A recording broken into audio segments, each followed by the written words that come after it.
The streets will never make you grow. It's not a seed, it's a gutter. There's no happy endings in this life. So this is my message to you.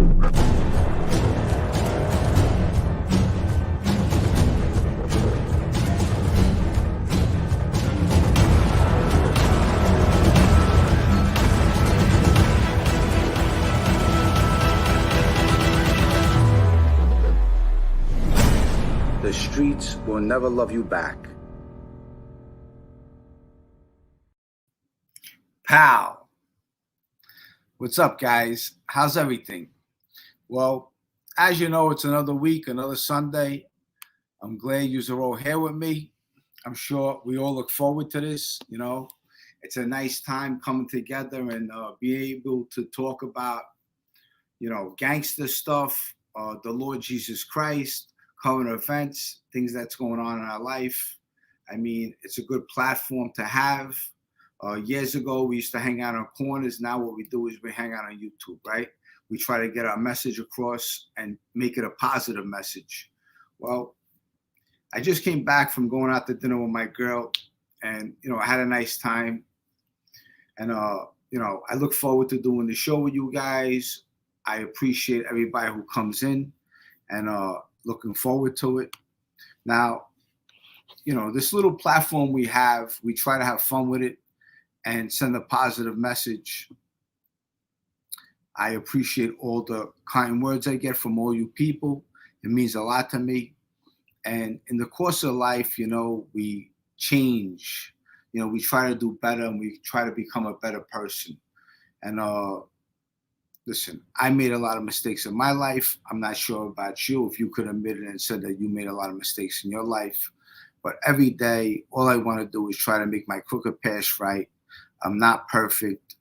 And, I ask for forgiveness from the Lord Jesus Christ. And I know he's there for me and he makes me stronger. So today we're going to basically do the same thing. What I do is I put a link out there. You guys come on, we talk. And today the conversation is basically about the old time wise guys and the last gangster. So, I don't know about the last gangster. I think there's a lot of gangsters out there. I don't glorify the gangster life. I was once a thug and a hoodlum in, Bath Avenue and Bensonhurst, and was involved in the Bath Avenue crew. But, as you grow up, you live and you learn. Certain things happen in your life and you change your life around and you try to make it into a positive outlook. So I hope someone can learn something from my past and I can forward it to you. So let's see what we have today. And I want to give a shout out to Boston J. Thank you for being there. That's my sidekick over there. One of my wrenches, Joey D. I see you. I got to put these glasses on because without the glasses, in all honesty, I can't see as good with them, So, Julio Santano, how are you? Miss Can't Be Wrong, thank you for being here. Benny Bronx, Barbara Rosentreader, Marlon Brando, 1985, how are you? Always earning. Mike Roch, it's good to see you. Dean Parsons, I'm good. I hope everything's good with you.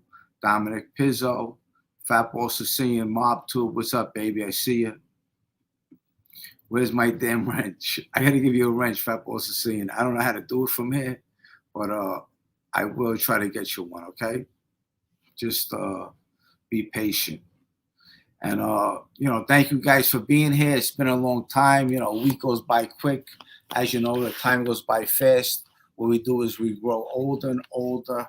And, sooner or later, there's a beginning and there's an end. Hopefully we could build a legacy and make things right and good. And, people can learn from our mistakes. What's up, Fatball Sicilian? I see you. I got to give you that wrench for sure. And Charlie, how are you? Gianna Catano, It's good to see you. Always earning. Well, as you know, what I do is I send out a link. You guys can come on. We talk about current events. We see what's going on in the world. And today the topic is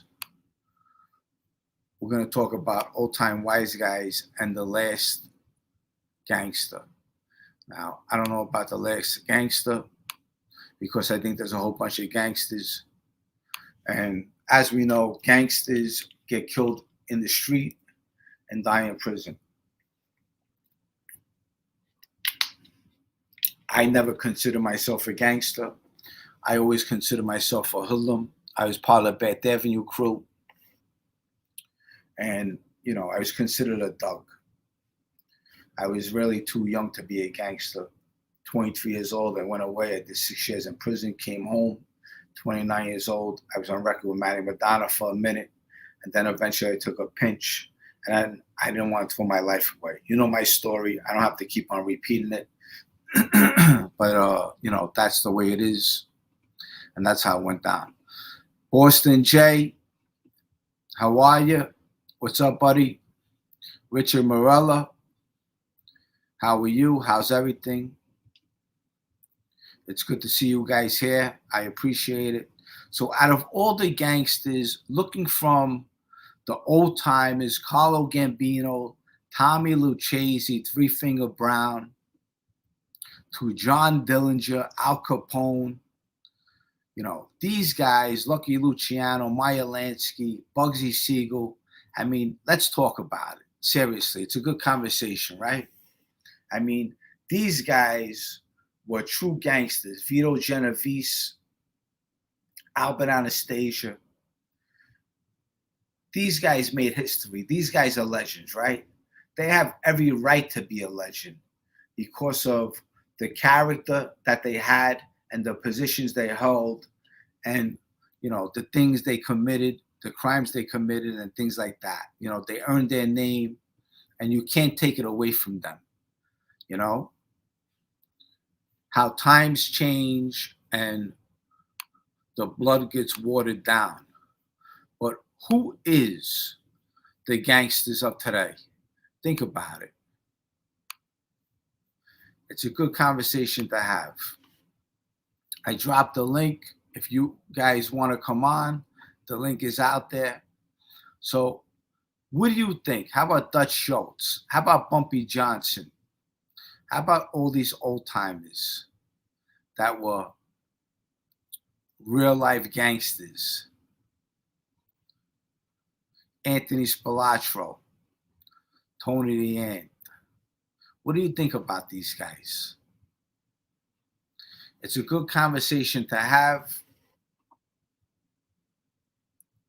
So if you want to come on, hit the link and let's talk about it. How about Carlo Gambino? What do you think about Carlo Gambino? Do you think he was the gangster of all gangsters? Do you think he outsmarted Albert Anastasia? I mean, we know he had him whacked. I mean, the guy was very quiet, clever, intelligent. He was like a fox, people say.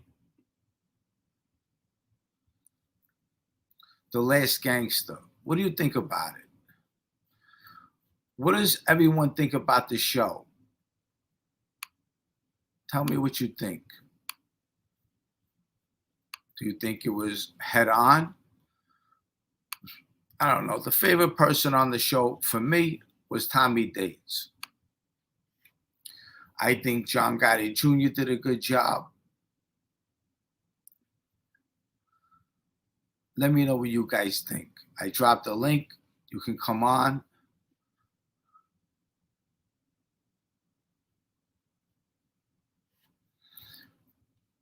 Pepino, you thought the show was bad. I hear you.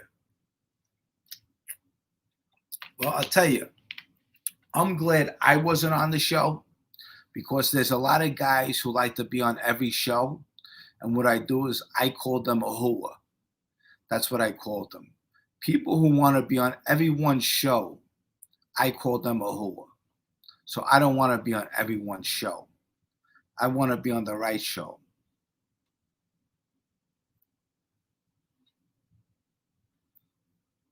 So who is your favorite gangster? Tell me. Joey D, I see you in the chat room. You want to come on? Press the link. Come on. Let me know who your favorite gangster is. But I think I know who your favorite gangster is. I think Michael Franchese is your favorite gangster. And actually, my friend Anthony, he met Michael Franchese the other night in Detroit. He picked him up. He got him to his destination. Michael Franchese is a great guy. Transformed his life. Loves God. Very respectful. Can't ask for nothing better than that. That's for sure.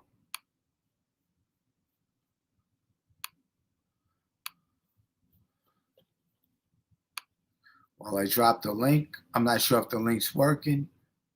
You guys can come on. Robin Garcia, Ryan Brown, Benny Bronx. Sammy G is my favorite gangster. Okay. I hear you. Sammy the Bull. There you go. Jonathan Mann. I like Anelio Della Graz. Okay.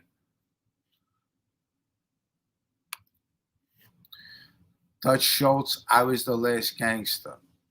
Yeah, Dutch Schultz was a gangster. Sure was. Tommy Karate. Well, Tommy Karate was a thug, a hoodlum, and a gangster, and a serial killer, right? I mean, you got to call these guys what they are. C Money, Carlo Gambino. Carlo Gambino was very clever, intelligent, smart, tough, quiet. Definitely a Mad Hatter. Very silent.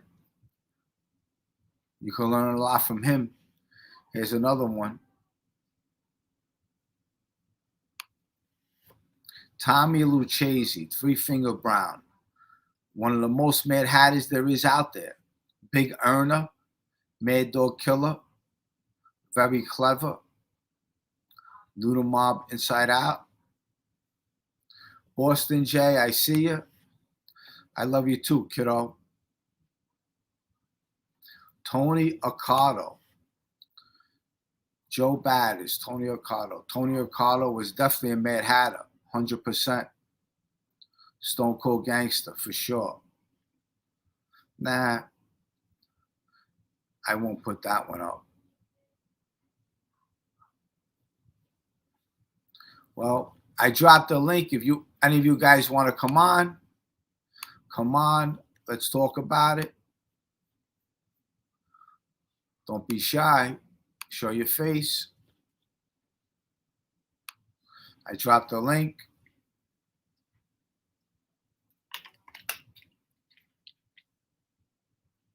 Joe Della.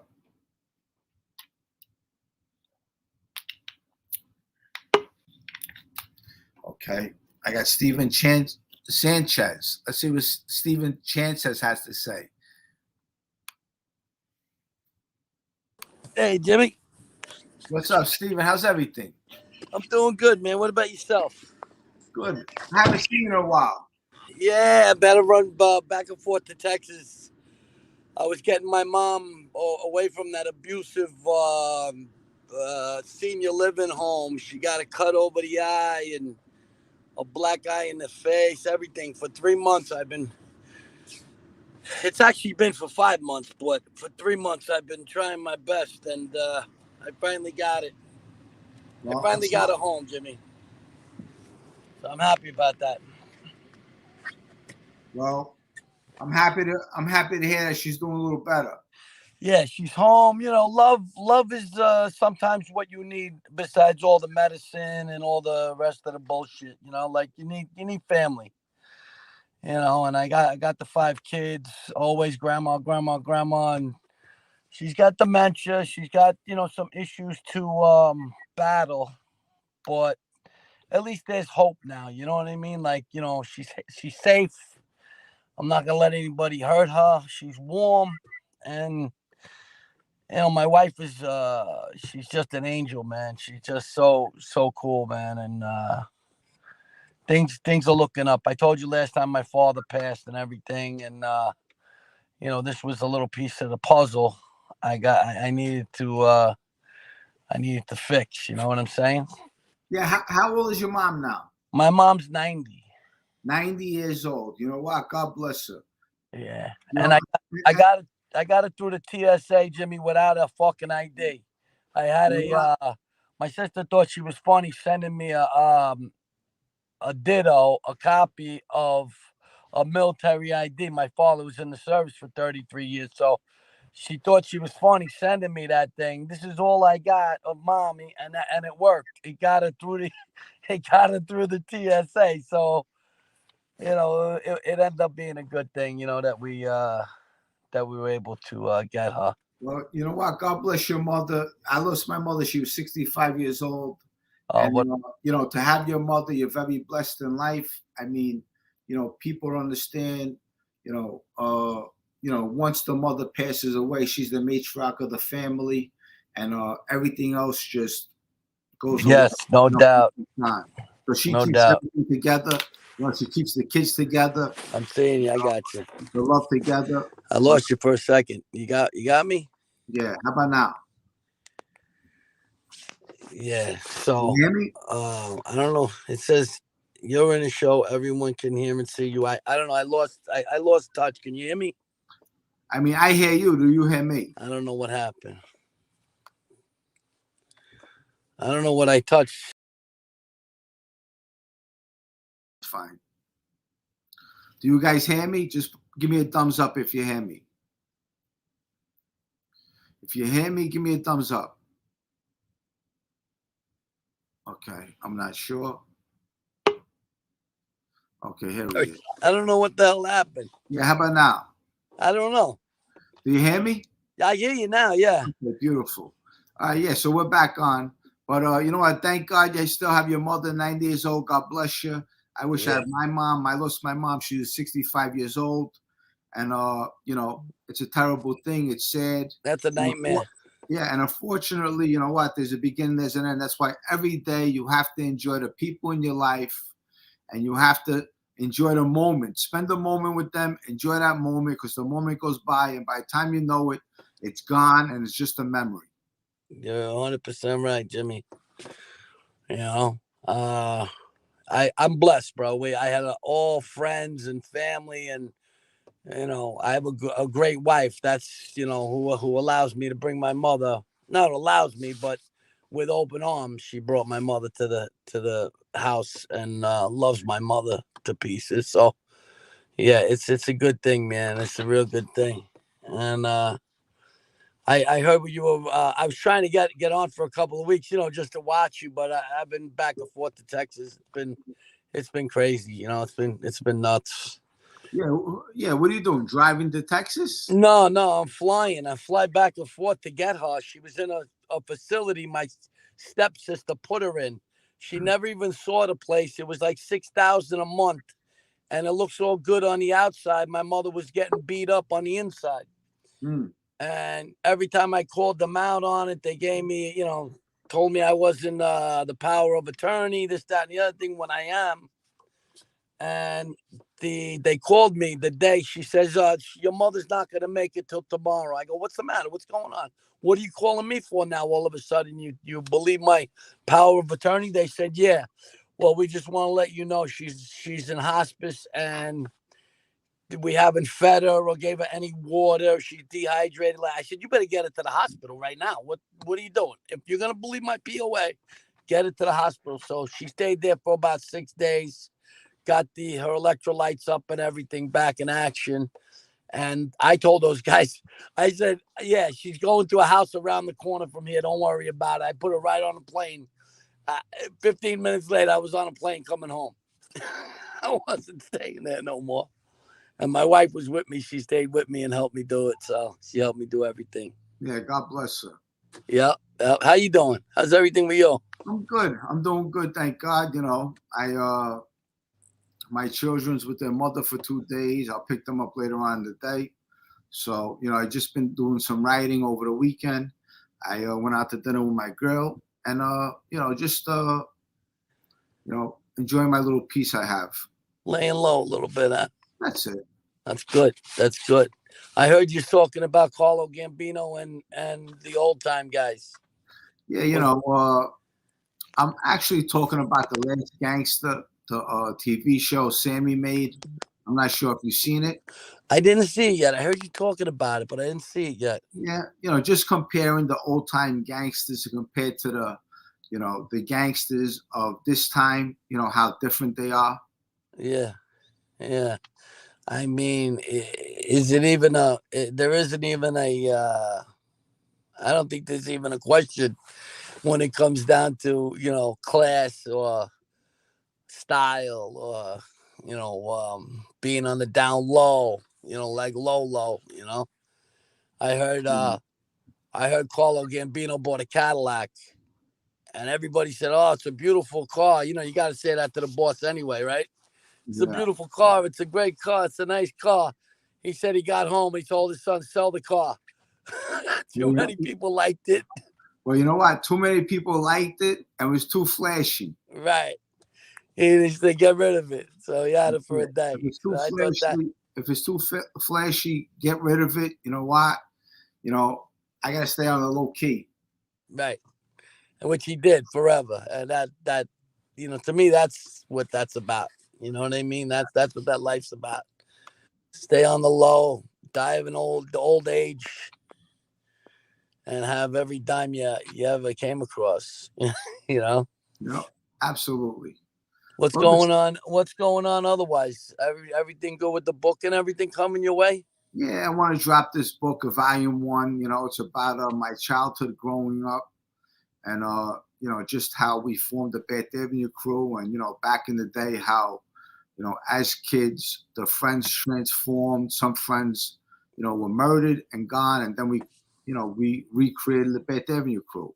It's just, it's about a whole bunch of kids growing up from a nice family, but at the end, who's getting murdered and, just how you think about, you think you're going to have a good future, but you don't know what the future holds. It's crazy, bro. Crazy shit. I think it's going to be a number one seller. I heard a lot of people talking about it, all the guys on here. And I mean, you really came up big. You got a lot of people loving you and showing love. And I believe there's a lot of people are real true blue towards you on this channel. Yeah, there really is. I have a lot of good followers, and I appreciate them. I love them. They they're big support, and they have a lot of kind words towards me, and I appreciate them.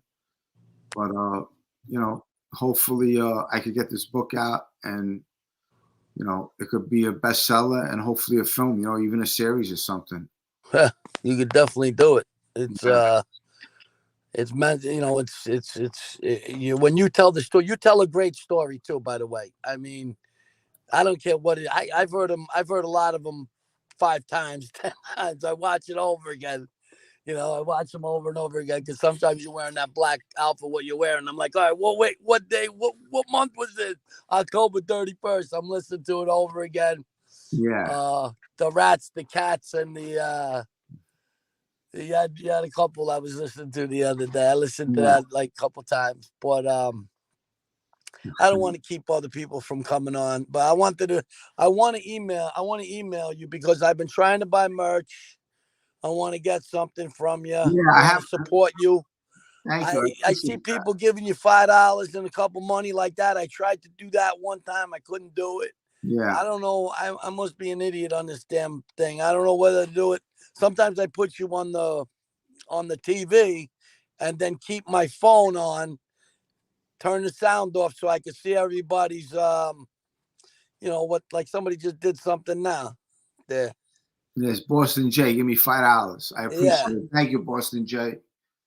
Yeah, I got to learn how to do all that stuff so I can help support you. But I'll email you and you Yeah, teach me, tell me what things to do. And also that other channel you said you had. You said you had a specific channel if people are in. I want to. That's my Patreon channel. Yeah, what's that? I don't know what that is. It's $4.99 a month. You could join it, and you have access to me. And once my book drops, you get a free signed copy. I'll send it to you. So, I want to do that too. So I'm gonna email you, and you tell me how to do all that stuff. So I'm not doing it in front of people. You could go right on top, right on my channel, and it says $4.99 a month. You just join, and Patriarch. It's called Patriarch. Patreon. Yeah, okay. It's right on my channel. It just says join for $4.99 a month. So if that's what you want to do, you support me. Yeah, absolutely. And it helps me, get my book out there. So you'll help me, and eventually, once my book is done, my volume 1, I'll send you a free signed copy. That's cool, brother. Sounds good, man. And I want to get a hat. I wear a lot of hats. I think. I have a lot of merch. I have T-shirts. I have mugs. I have cups. I have hats. I'm also I got some new merch coming, and I'm also going to be fixing my website. This way, it'll be up again.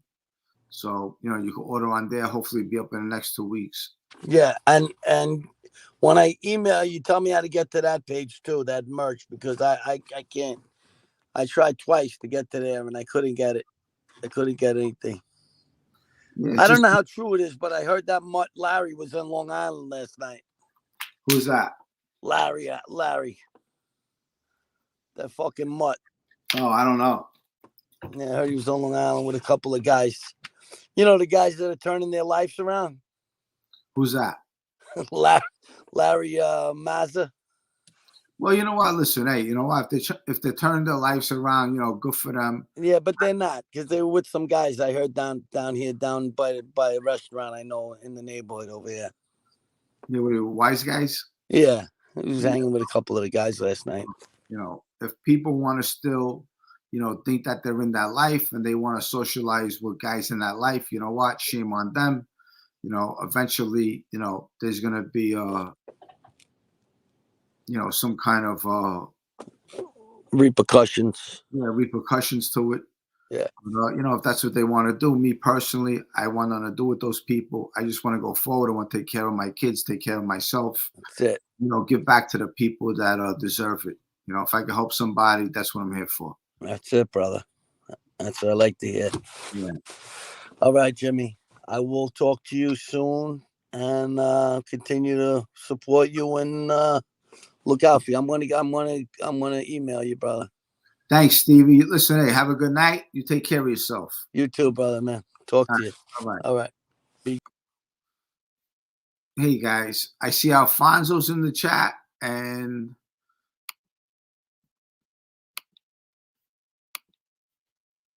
Jimmy Wade. What's up, Jimmy Wade? I see you. Let's see what Alfonso has to say. Alfonso, what's up? Hello, Mr. Calandra. How are you? What's going on? Don't ask me about the Lucchese family. Mr. Calandra, how is everything going with you? Is everything fine? Good. How's everything with you? Everything's fine, Mr. Calandra. What's new with you? What's going on? Nothing much. I was thinking, I wanted to ask you a bit of a different question this time. When you were in the life on the street, of course, food is a really big deal. A lot of the guys like to go out to the restaurants and eat really well. But when you went into federal prison, what was the food quality like? And was it something that had a big effect on you when you were in federal prison? Was food one of the things that really bothered you? What do you mean, food? Like when you're out in the street, the guys usually go and eat, from restaurants and all. But actually, this guy, he sent you a question here, and I think he would want you to answer that. You can answer the question first here from Ryan Brown. Go ahead. Ryan Brown says, Jimmy, there is a difference between a thug and a gangster. Thugs don't last long, gangsters do. What do you think of what he said? I think that's a stupid question because I think thugs last longer than gangsters because when you're a thug, you know what? You're a thug on the street. You adapt to anything. You know, whether you're in a cage, whether you're in the street, wherever you are. You know, Tommy Karate was a thug, and a gangster is someone who's supposed to be classy but also ruthless. But a thug and a gangster is basically the same old thing. But I think thugs last longer because thugs have more balls than gangsters. Okay. What I was gonna ask you is, in federal prison, the food, I've heard it's not the best. And when you went in, how much did that affect you? Was it something that you like really missed? Because on the outside, I'm sure you must have went out to like clubs, restaurants, and you were eating really well there. But when you went inside, it was different. You know what, Alfonso? I actually like this question because, you know what, everyone has this idea where you go to prison and the food isn't good. But see, when you go to prison, you outsmart the staff and you have stingers. What a stinger does is you get a bucket, okay? And if you have money, which a lot of gangsters do, you're able to buy dried pasta in the mess hall, and you actually get bread delivered to you. You get hard-boiled eggs delivered to you. You get pasta, anything you want, you get delivered to your cell if you have money. Money is power. Always remember that. And, Joe Gambino and everybody else that I met in prison, whether it was Herbie Sperling, Manny Madonna, Michael Perna, Jimmy Gallo, Pat Della Russo, all these old-timers, etc., they all ate well because they had stingers, they had buckets, and you can make pasta primavera, you can make pasta lendique, you can make pasta gazad, you can make pasta with garlic and oil, and people make their fresh bread and they bring it to you. As long as you pay for it, you get anything you want. So anyone who has that idea that you don't eat good in prison, it's a false idea because a lot of people eat good in prison. That's the main thing about prison is that at the end of the day, there's always someone making a good meal and they're putting you on to it. I mean, everyone's eating with somebody. Thank you. And you mentioned Joe Gambino. He was a great cook, right? Joe Gambino was such a great cook that I wanted to marry him. What about, you said Anthony Boat Barretta was a great cook, but Anthony Boat Barretta, he owned a couple of restaurants in the street. He used to saute all the vegetables in a plastic bag, and I would hold them down with the microwave to make sure that he had a spot. But he was also a great cook. Joe Gambino was a great cook. There was a lot of old timers in federal prison that were great cooks. All you need to do was own a stinger to boil the pasta and get on the microwave to heat up the vegetables or garlic and oil or whatever you were cooking.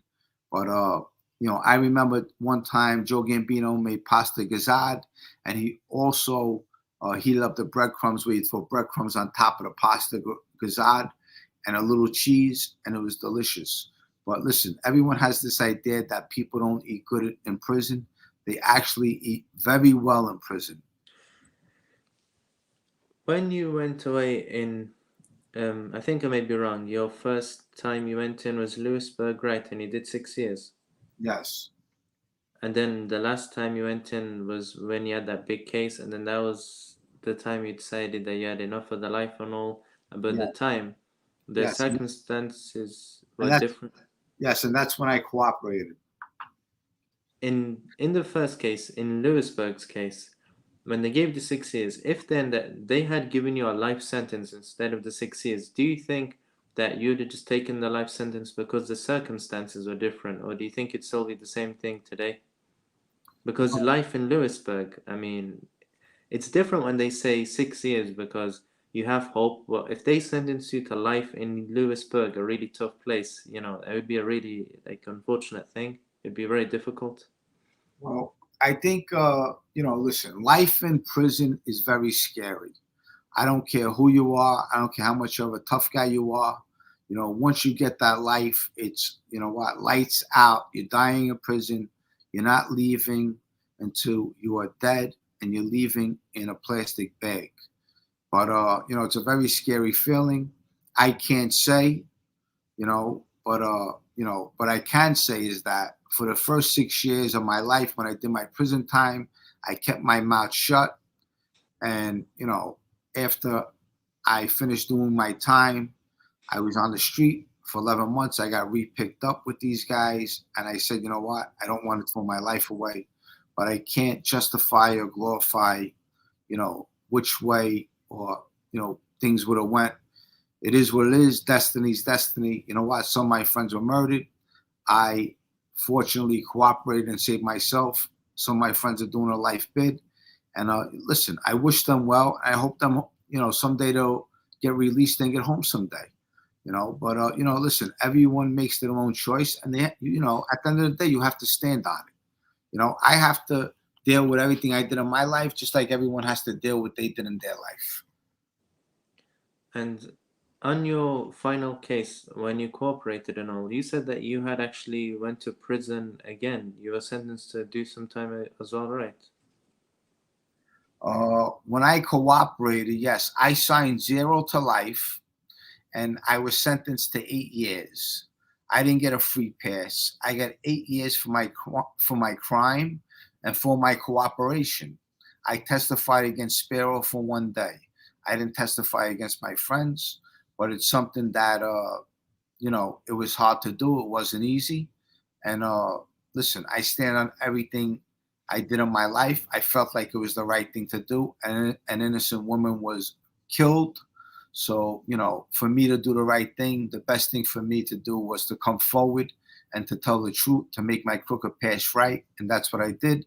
And I felt it was the right thing. I don't care what anyone else says. And listen, I'm at a different place in my life, and I'm happy with myself. I don't care about all the haters that wish I would have did 50 years. I did what I did. I stand on what I did. And I'm my own man. I don't follow nobody. Thank you, Mr. Calandra. When you went away on your last bid for about 8 years, maybe now wouldn't be the time. Maybe that would be a separate video idea. But could you please tell us, where did they send you to do that time? And do you have any good stories about your final bid in prison? When they sent me to do my 8 years, well, that time was when I cooperated. I spent time in the hole, a lot of time in the hole. I wasn't a problem child. Then eventually I got sentenced to Allenwood. I spent some time in Allenwood. They have a private unit over there. And, there's a lot of people over there that were doing the same thing as me. And that's where I finished my bid in 1 spot. I didn't go to 2 spots, 3 spots, 4 spots. I wasn't a problem child. I did my time like a man, the 8 years. And then from there, I relocated to Pittsburgh. I had some family members there. I never went into no witness protection program. I couldn't change my name. And, the rest is history. I have 2 children, which I'm very blessed with. Some people out there should have children and see what it is to, experience fatherhood. Fatherhood is a beautiful thing. I'm so happy that they're in my life because they make my life so, great. And I appreciate them and just all the happiness and joy that they give to me. It's a very special feeling. But, that was my destiny. Everyone has a different destiny. Some of my friends' destiny was murdered. And some of my friends' destiny, they spent their, a lot of time they're going to spend in prison. But the total of my life I spent in prison was close to 14 years. And I'll tell you, it was an experience. Thank God I made the decision I made because I'm not wasting it in jail. And I don't want anyone to waste their lives in jail. Fortunately, some of these people, this is the life they choose and they want to become gangsters. But at the end of their life, dying in prison, it's a sad story. There's nothing good about it. In that life, when somebody is sent away to do a life sentence, how is he spoken about on the street? Well, how do people talk about him when they say, this guy was just sentenced to life? How would the guys on the street talk about that man? What would they say? Well, first of all, listen, anyone who's doing prison time gets a lot of respect, because it's not easy doing prison time. Doing prison time, you're missing your family, you're not telling on anybody, and you get a lot of respect doing prison time. But once you're away for life, it's like basically, if someone mentions your name in the street, it's like, shh, don't mention his name because he's away for life. It's like you don't even count no more. So in the street, you're basically forgotten about. If you have any money on the street, you got to be lucky if you get it. If not, someone else is going to be collecting it. It's just the way of the world, how it is, the underworld. And when you came out of prison after 6 years in Lewisburg, on your first day out, how did that feel, and what were the differences that you realized straight away? Well, when you first come home and you hit the street, in all honesty, you're like a movie star. You just got out of prison. People respect you. You just did some time, and you're probably going to get straightened out sooner or later. And, that's basically how it is. You feel good. You just finished doing some time. You're hitting the street. You're shining. Wow, Jimmy's home. He just did some time. He stood up, and it's a good feeling. And during your time on the street, as you were on Bath Avenue and all, did you ever really go on to 86th Street in Brooklyn? And if so, who were the guys that would hang around there back in your time? That was Lucchese territory? Well, what it is? Look, the Lucchese's had territory everywhere. I'm saying, wherever the social clubs were, they were located all over the 5 boroughs, basically Harlem. They had some Brooklyn factions, some Staten Island factions, but you have every family from the 5 boroughs all over the place. So that's how it is today. I'm sure the Lucchese family is a strong family today compared with the Genovese and the Gambinos. I'm not sure about the Colombos and the Bananos, but look, these grips of the families with the 5 boroughs, there's not really that much money to be made unless it's legitimate money. They don't have the garment district anymore. They don't have the private sanitation no more. They don't have the construction unions no more. So, look, it's deteriorating as the years go by.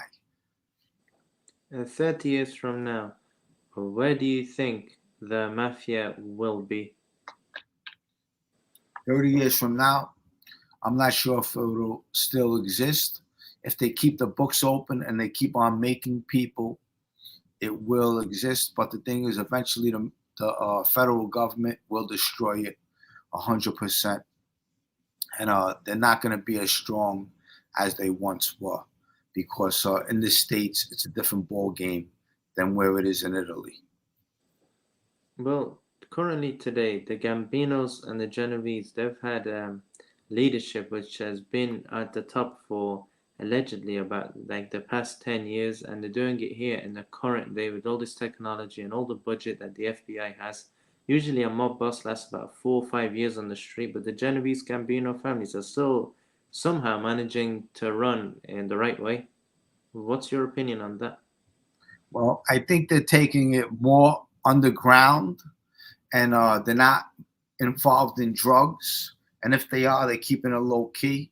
But basically, it's more of legitimate businesses, whether it's fruit businesses, meat markets, fish markets, something legit than drugs. Because once you're involved in drugs, they come down on you hard, the federal government. So they're more likely keeping it legit. That's what I think, anyway. But I'm sure that there's a lot of people involved in the drugs, because the drugs, there's a lot of money involved in it. The Colombo crime family was recently hit in about September in a huge indictment, and the whole administration was hit. What was your opinion on that indictment? And you heard about the labor union that they tried to infiltrate, and they decapitated the boss, underboss, and consigliere. All of them are gone now. What's your opinion on that new indictment that happened? The Colombo crime family? Yes, they got rid of the whole administration in September. The FBI did. Yeah, well, the Colombo crime family is one of the youngest crime families. I think they're still strong. I think they have a lot of legitimate businesses. They're trying to stay low key. Unfortunately, some of those guys that are in that family aren't low key. One personally is Teddy Persico. Teddy Persico is in and out of jail, and anyone he is in contact with, he's always being followed. And this is how they get their information. So they need to keep their family more underground. And listen, they'll build new blood. They'll try to keep their family alive. But the way to go is legitimate businesses. If they're not legitimate, you're not going to survive. You have to have legitimate businesses in the underworld to survive. For a guy who's just about to get straightened out, what would be your advice to him? If you could see a guy that's about to be inducted, what would you say to him after all of your time and experience on the street in the current day? I would say that it's a prison sentence, 5 years or more, as soon as you belong to a crime family. I would say think about it before you want to get involved in it, because there's nothing good that's going to come out of it. You're going to take that crime family before your family. And in the end, you're going to have lots of regrets. There's nothing good about it. So, if I was that person, I would walk away or run away and go legit, because there's no future in being a wise guy or being associated with a crime family. There's no pension, no future. It's either prison or death. That's interesting, Mr. Calandra. What can you tell us about Richard Pagliarulo, the toupee? I remember you said that you met him and all, but what do you know about him? And I know that he passed away. What was said about that and all? Richie Pagliarulo was a Brooklyn guy. He was a captain in the Lucchese crime family. He was a tough guy. He got straightened out with a lot of other guys, I think in 1988, 1989. And, he was a legitimate tough guy. I spent some time with him in Otisville. He died in prison. Out of all the other guys, they all took pleas. He went to trial. He was in love with some female. He thought he was going to beat the trial and, hit the street and spend time with his girl. But what he did was he went to trial and he ended up getting life. And within 2-3 years, then he passed away. What was your opinion on him in Otisville? Like, what kind of a guy was he from your interactions with him? He was a very respectable guy, short guy, a stocky guy, captain. Him and Mikey DeSantis honestly didn't get along. Mikey DeSantis didn't like him for some reason. But, he was a respectable guy. He was a fun guy. But, he didn't want to take a plea. He's one of the guys that went to trial and got life, and he died in jail. Within 2 years later, I think he got sick or something and he passed away. When he was in Otisville, was he serving life? Was he just before that moment? Well, all the other guys took a plea. I think it was 23 years. It was a global plea. And, it was a plea where they all took the same plea, so they all got 23 years. Richie Pagliarulo didn't want to take a plea, so he got life in prison. He went to trial. And, that was, I'm sure, a big regret on his part. But within 2-3 years later, he passed away, I guess, from a broken heart. And, a lot of guys can't do time. They're not used to, doing time. When you're in the street, you're living a good life, and you're not used to, throwing your life away and spending time in jail, the rest of your life. Some people die quick. Some people can, spend the rest of their life in jail and make, do some time, things like that, take care of themselves, stay healthy. But a lot of people, they die right away. Richard Pagliarulo is one of them.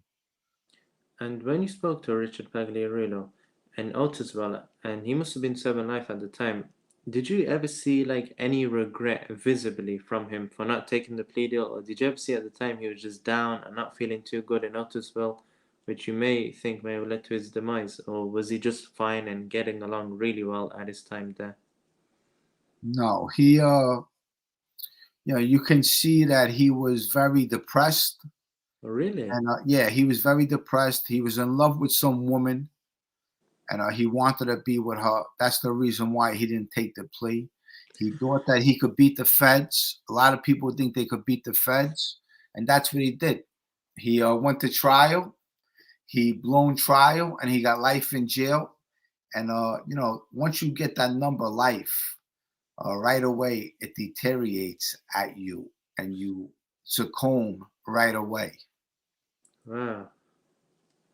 Yeah, I didn't know that about Richard Pagliarulo. Thank you for that. Yes, And he was a tough guy, but he was one of the guys where listen, a lot of guys that do time, it's hard for them to do time. They think that they're gonna go home.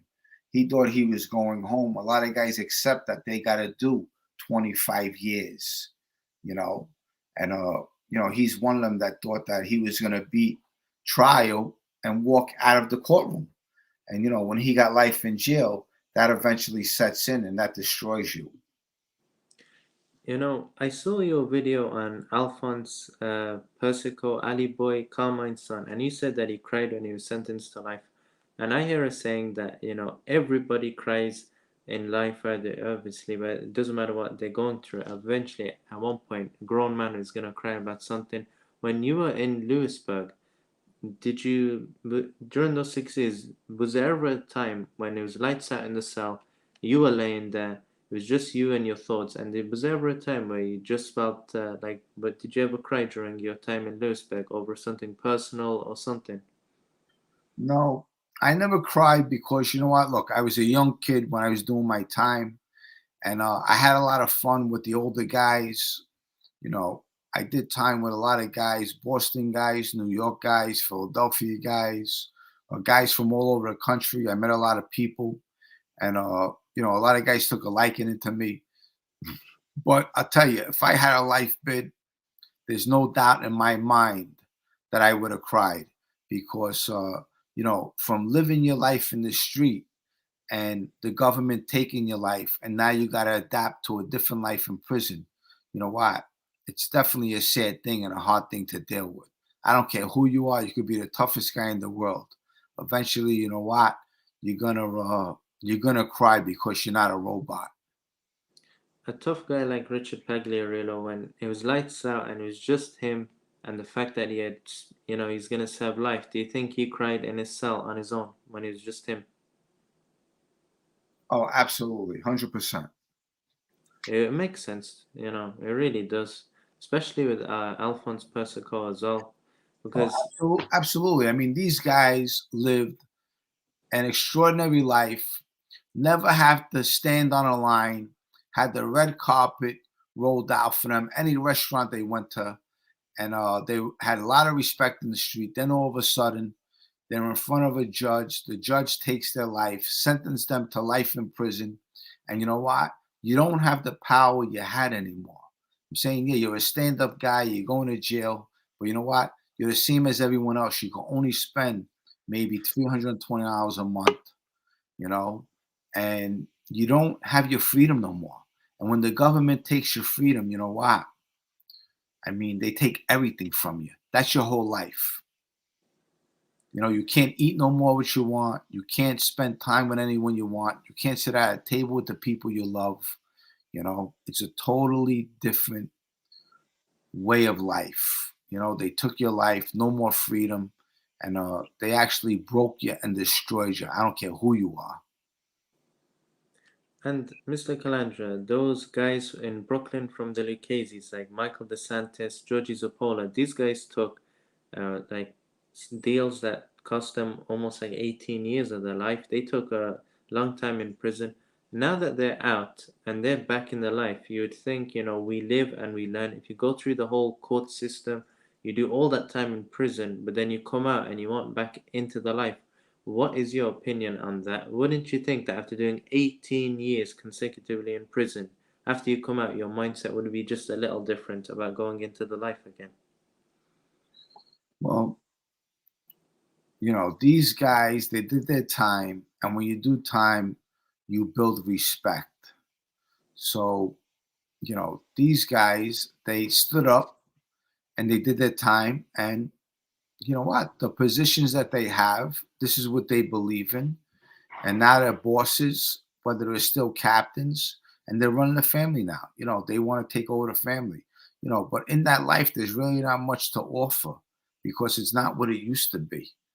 Years ago, there was honor, there was trust, there was respect. There's none of that no more. You might think a guy likes you and he's giving you respect. And then when he walks away from you, you know what? He's cursing you and he's talking bad about you. So, that life is really over. Whether these guys believe it or not, the life is over. That's very interesting, that is, as well. To see how things have become in that life and to see how guys still go back into it. What about your friend Tommy Reynolds? Do you think if he does beat his sentence, do you think he's the type of guy to go straight back into the life? Well, this is the thing. Tommy Reynolds can never be a made guy. And, the 50 years that he's doing, in all honesty, I think he got too much time. Listen, we made a lot of mistakes while we were kids. We did these crimes in our 20s. And, there's things that we could never live down.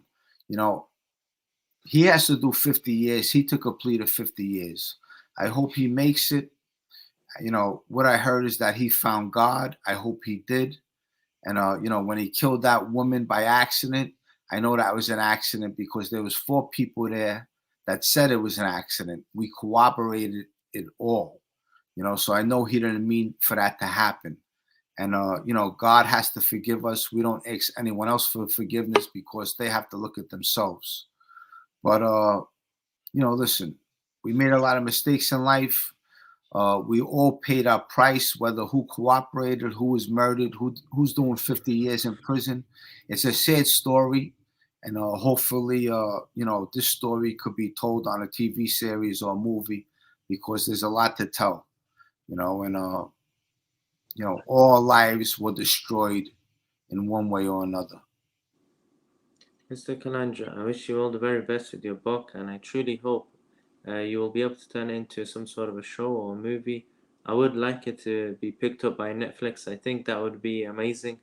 I hope the book works out really well, and I really hope the right people would pick that book up and have the idea to put these people on the big screen, because you could go all day with the stories of the people you've met, and to see those certain people put onto the big screen in a movie, it would be very interesting. What do you think the chances are of your book being turned into a movie or a TV show? I think it's a very big percentage. It's just having the right people on board. It starts with a producer, then a director, and a writer. And if I could get the right people on board, I would love for that to happen 100%.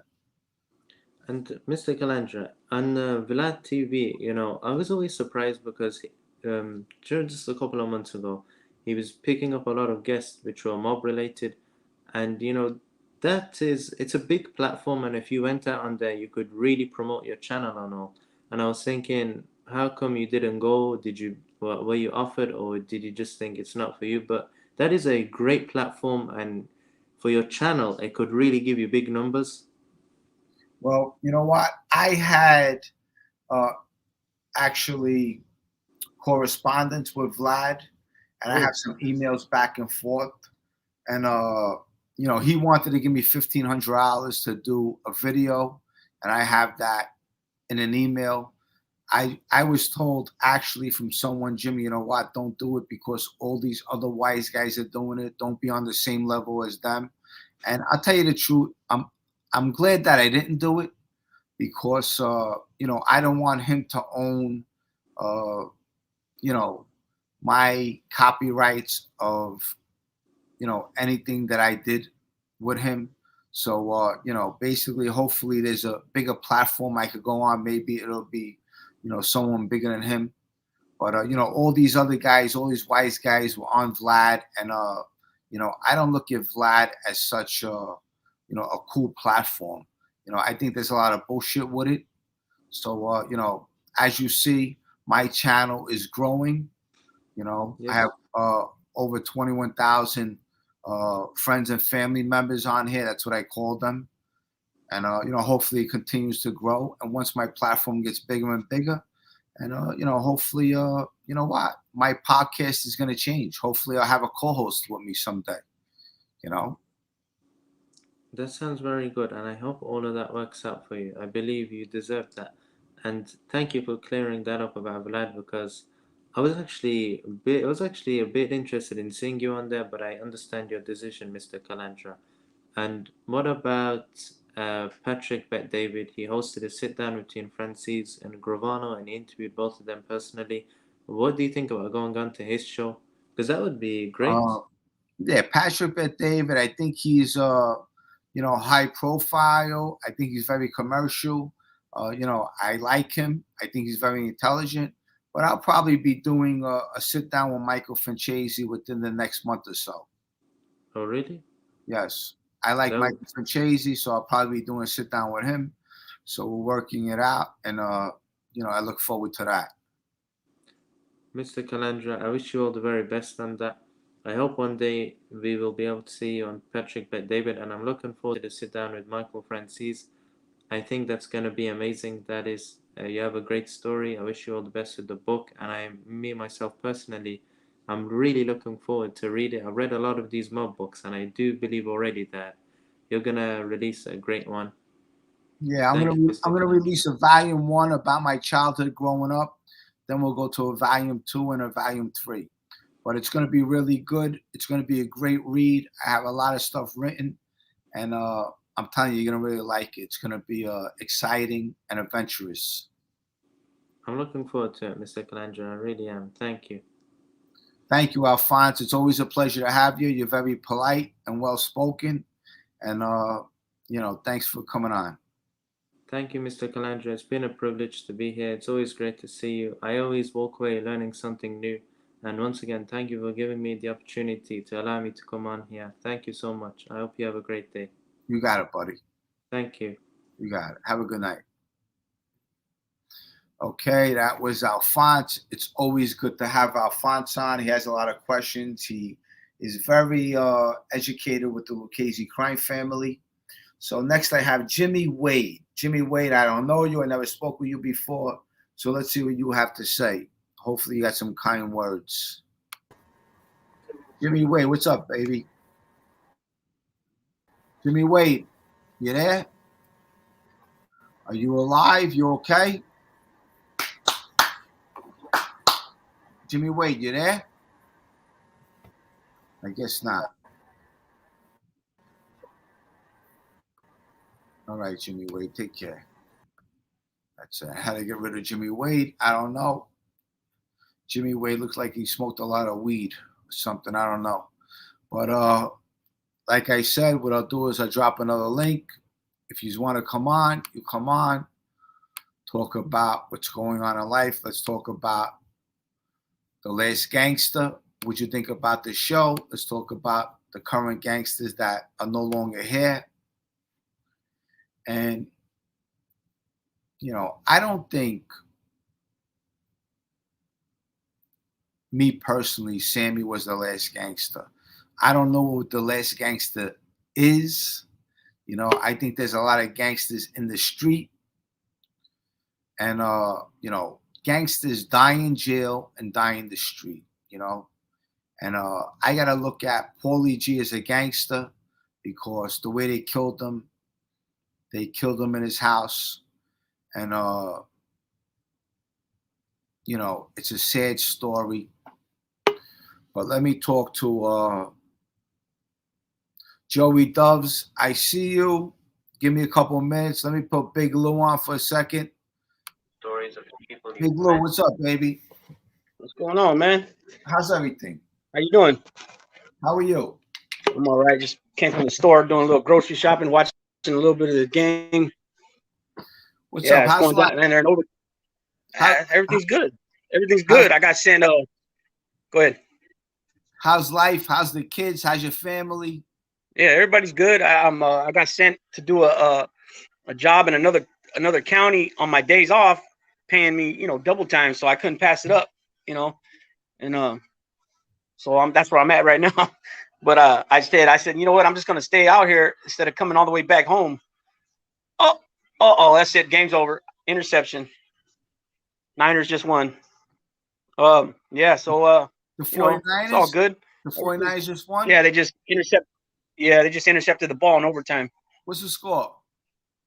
27-24. Okay. Yeah. Nice. So we'll see what happens. If it stands, game's over. Oh yeah, he's in. He's in. Oh, maybe. So, what do you think? It's close. So did you watch The Last Gangster? Yeah, I watched it. No, I didn't watch it. No, I didn't watch it. But I watched Tommy Stiggs. He did he had it airing while he had the live going, and then I just watched them a little bit ago. I watched like an 8-minute clip of it. I don't know, man. You know what I mean? All I can say is we all know John Gotti had a different type of respect for guys that did time. Sammy didn't do time, but then again, he did a lot of stuff, vicious stuff that maybe he probably got more respect from John. So in that sense. So what is a gangster? A gangster. Yeah, gangster is so what is to me? Me personally, look, I'm not a gangster. I'm saying I'm not a gangster. I was a thug. I was a hoodlum. I'm saying I ran around the street. I was never a gangster. I don't look at myself as a gangster. So what is a gangster? So what is a gangster in your definition? Yeah, a gangster in my definition is someone that lives by a certain code and dies by that code. That's what a gangster is. So that's somebody with the blood oath, then, basically. I mean, right? long as you live and die by that code, that's a gangster. I mean, So in that sense, if we're going by that, then I don't know. I don't know. I'm asking you, what is a gangster to you? So to me, a gangster is somebody that does gangster shit. Like I don't, like we ain't listening type shit. Like obviously it's different. It's a little bit different between the East and West Coast. As far as the thuggish type shit, the hustlers. To me, somebody that goes out there, a gangster will do all in his power to make sure that his kids or his people get what they need. Now I'm not saying go rob people, but hey, if you do that, that's a gangster. That's part of being a gangster too. You know what I mean? But if you got to go in there and go, if your kids need diapers or milk and you ain't got the money in your pocket, either you're gonna go in there and boost it. That's low level type shit. But in my book, it's hustle. It's a form of hustling and getting what your people need. But if you're the type of a stick-up kid where you're over there robbing people, some people would say that's gangsters. It just depends. It depends who you're talking to. To me, I would just say a gangster is somebody that, like you said, lives by a code. Lives by a street code. They they don't brag and boast about who they are or what they are or what they're a part of. So you know what I mean? Let me ask you a question, okay? Because coming from you, do you think somebody that betrays an oath, are they still a gangster? Well, no. I mean, I got to say no right off the bat. But look at some of these guys though. Some of these guys are doing that, and then going to jail, doing a little time, or getting out free, depending what the crime is, and then they're continuing to do, crime. So I don't know. It's but off the bat, I got to say no, because if the definition of a gangster is somebody that took a oath of silence, right? You don't speak of your secret society, then no. You know what I mean? I had to say no. But yeah, the whole thing about that, Sammy was killing people. He was setting people up. He was doing what the boss asked him. But when it came down to it, because he made a comment in Mafia States of America that everything that the Cosa Nostra threw at him, or that life threw at him, he took care of it. Well, maybe. But really, ultimately, when it came down to it, he didn't. And you know, and then just the fact that he's always stuck on talking about, well, John portrayed me and John, you know, was going to throw me under the bus. But that, I mean, that only goes so far, bro. He told on a lot of, you know, he kept going with it, you know. Yeah, I personally don't agree with all that stuff either. I feel that whatever you do in life, you got to take your own responsibility. You can't blame you know, anyone for anything, you know. Right. So you know. And then I heard Karen say, you know, oh, well, from the tapes, the Gotti tapes I heard, that was on that clip I watched today, that you know, he was setting my father up. So basically, you're saying that Gotti knew he was being recorded, then, you know, and that's not the case. He obviously, if he knew he was being recorded, he wouldn't be talking like that. You know, you know, he shouldn't have been really. Well, I mean, you know, that, hey, that's not like, if you're telling somebody else in the hierarchy or in the administration that, man, you know, I took his word for it. He told me this guy was talking bad about me, and now I believe that he wasn't. You know, that's not really, you know, that's a concern of yours. You know what I mean? You're speaking about it to your, you know, somebody that's in the hierarchy, you know, the family. You know, that's different than saying, oh, this guy, I can't control him. He's just killing everybody. You know, he's got nothing but green in his eyes or something like that. You know what I mean? It's Is that saying Frank game over or what? Because someone's saying it's not over. I don't know yet. They ain't came back from commercial. Oh, they're saying it's not over. Somebody. Well, it must be, because they're talking about the Bengals now. So it's Boomer Esiason talking to Joe Burrow. So must be over. Let me see what else is going on here. Yeah, I mean, because then I'm pretty sure that Sammy, he testified against John Riggy and the Chin, and obviously, you know, Frankie Loke. He didn't, because he came out with a video not too long ago saying that Frankie Loke was really just a captain, and he was just sitting. He was acting consigliere, you know. So I don't know. And then they asked him, well, why didn't you say that before? And he said something about, well, nobody asked or something like that. I don't know about that. You know what I mean? Yes. Obviously, we don't know everything. You know what I mean? I don't. You know, all we can do is speculate from what we see. But from most part of what we see is what you get. You know what I mean? So I don't know, man. It's yeah. So what's new with you? How's everything with you? How's did you ever put a YouTube channel together? Something looks like it's gonna be in the works soon here. Okay. How's and, we're gonna I got a couple people that reached out to me, and we're still playing around with ideas and stuff. So I don't want to, you know, let the cat out the bag too much. They say the Chiefs and the Bengals are going into overtime, 24-24. They're in overtime as well. That's what it says. That was the score. That was the score of the Niners Rams game. All right, well, 24-24. And they went into overtime. Huh. This is what they're trying to find that game now. Yeah, I'm going for the Bengals, and I was going for the Rams because obviously I'm a Raider, and the Chiefs are in our division, and I'm, you know, they're a longtime rival of ours. You know. I don't know.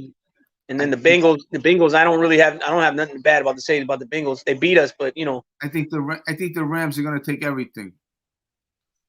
The Rams just got beat. They just got beat just now? Yeah, they threw an interception in overtime, and the Niners were up by 3, 27-24. They're saying it's 24 up. No, I just watched the Niners kick the field goal, make it 27-24. Niners, Rams. Let me see. I can't find it. Lou, the Niners. I can't find this. Lou, the Niners and the Rams hasn't started yet. Huh?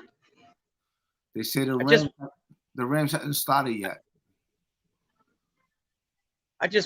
So what am I watching then? KC and Cincinnati. No, I was watching the Rams and the Niners right now. Okay. I mean, unless it was a game from earlier this season, but I mean, they're jumping around talking about the Niners are going to the Super Bowl. So I don't know. Stafford's quarterback. He wasn't quarterback last year. I don't know. Maybe because of times. I don't know what's going on here. Yeah. So Lou put the blunt down. I caught contact from Alphonse. Yeah. What else is new? What else is going on? Okay, so they're saying I was watching Week 18. Okay, that makes sense because I was looking at the time earlier when I seen them playing. So maybe, yeah. Okay, that makes more sense because they do play twice a year, the Rams and the Niners. And that had to be this year because Stafford wasn't quarterback last year. Okay, so that's cool. So Chiefs had the first game then. All right, well, listen, Lou. Hey, I'll talk to you soon. Have a good night. I got a couple more people in this chat. And let me see what these guys have to say. Tell everybody in the chat that, you know, everybody that shows me love all the time. Let's get Mikey. Miss Can't Be Wrong. I Baywatch. Boston J. Edward Everett. All them guys in the chat. And whoever else I might have. Joe Della Mura. And anybody else I might have forgot. I really ain't got it. Alrighty. Hey, Eddie too. I know you're gonna probably bring Eddie on. Hey, anyone else you want to give a shout out to?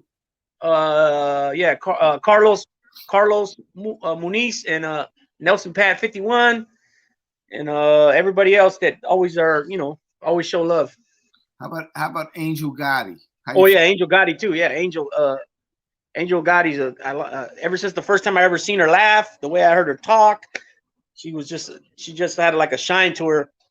You know, I told her that one time she brought me on the show, but yeah, I don't appreciate some of these people coming at her fucking crazy and stupid. Like, you know, some other people need to step up and defend her that, you know, that say they're part of, you know, whatever they're part of. You know what I'm saying? Some of this stuff is ridiculous, you know? Yeah, I respect Angel Gotti and, you know, I respect her family and how she defends her family. I respect that. And, you know, in the course of life, you learn about yourself and you grow a lot. But, you know, anything I could do to help her channel or anybody's channel, that's what I'm here for. Right. Yep. All right, Jim, I'll let you go and keep doing your thing, man. You know, you got a lot of haters, that's for sure. Well, you know, without my haters. Exactly. I actually like my haters, too. Yeah, exactly. I'm not even, I already had a couple conversations and I'm not even going to acknowledge these clowns no more, period. You know what I mean? And they you know, their bad publicity is good publicity, so keep on hating on me. Right. I'm just going to keep on growing and getting bigger and bigger. Yep, that's right. Keep it up, man. I'm with you. Keep it up, bro. See you soon. All right, man. Tell Eddie too when you bring him on. I send my respects. I never got to be on there with him, but just I know he's probably going to come on, or he might already came on. I don't know. All right, bro. See you soon. He's a good dude too. All righty. All right, Jim. All right, bye-bye. Good night. All right. Who else we got over here? I got John the Small Hat. I don't know nothing about this guy. I got Joey Smokes, Jimmy Wade. Let's see what John the Small Hat. Let's see what he has to say to this guy. John the Small Hat, what's up?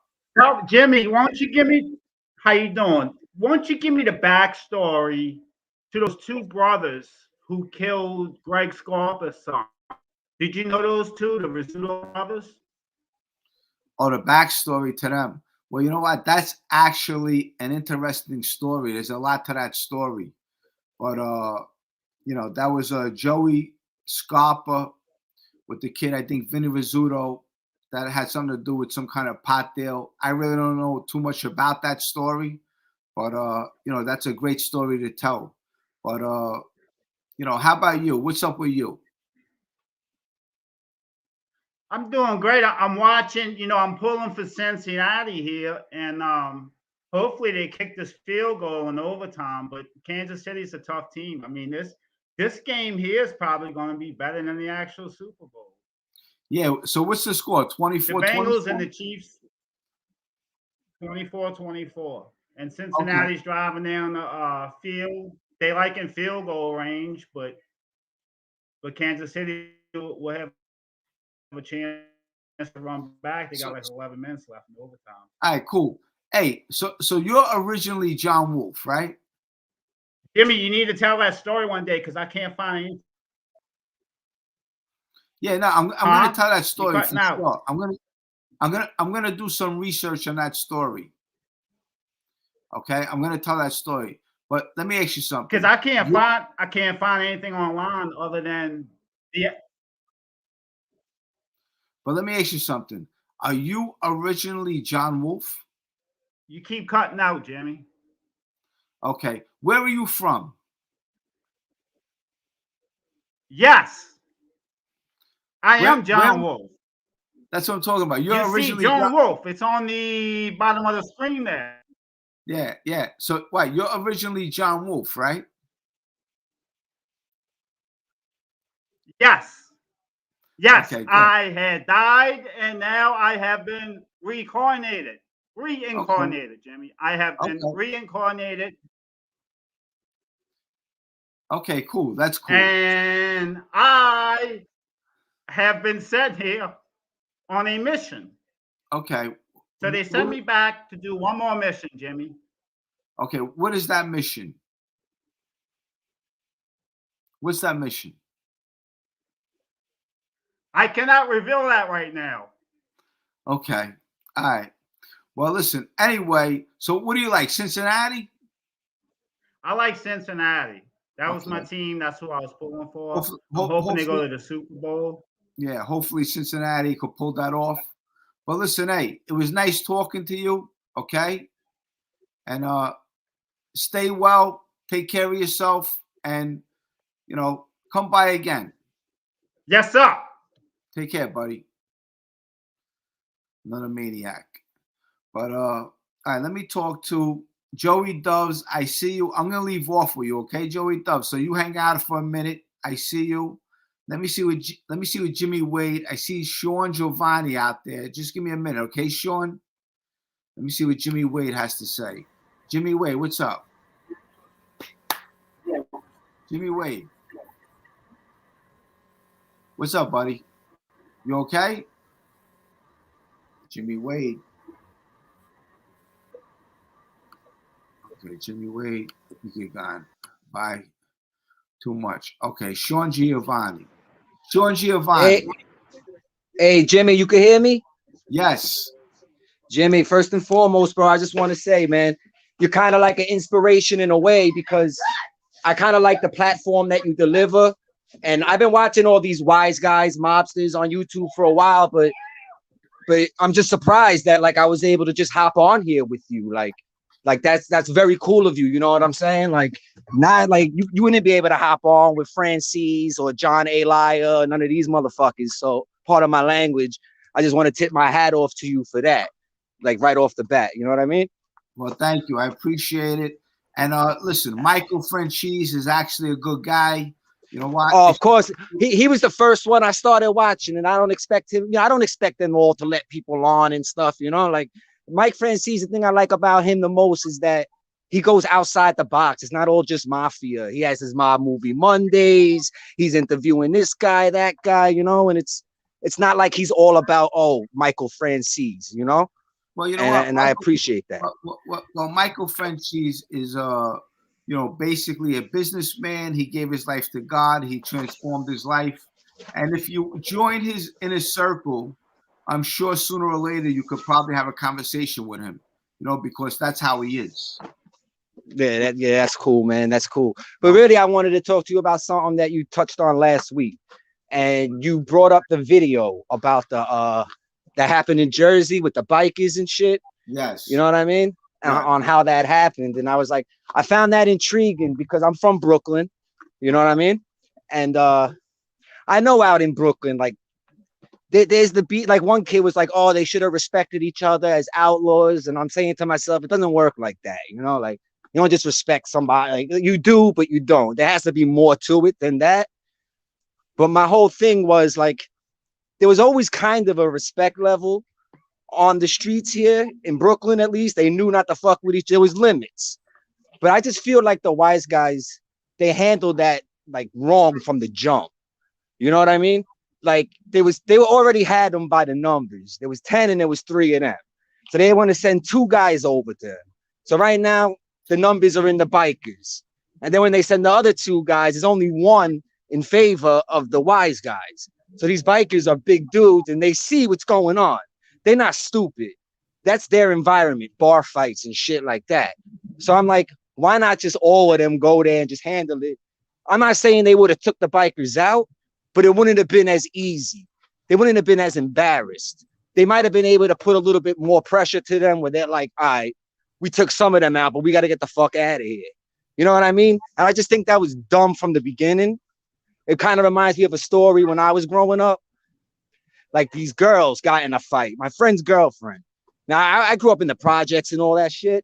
This is out in Staten Island though. And he's like, oh, we're gonna let them walk ahead and we're gonna follow in the car.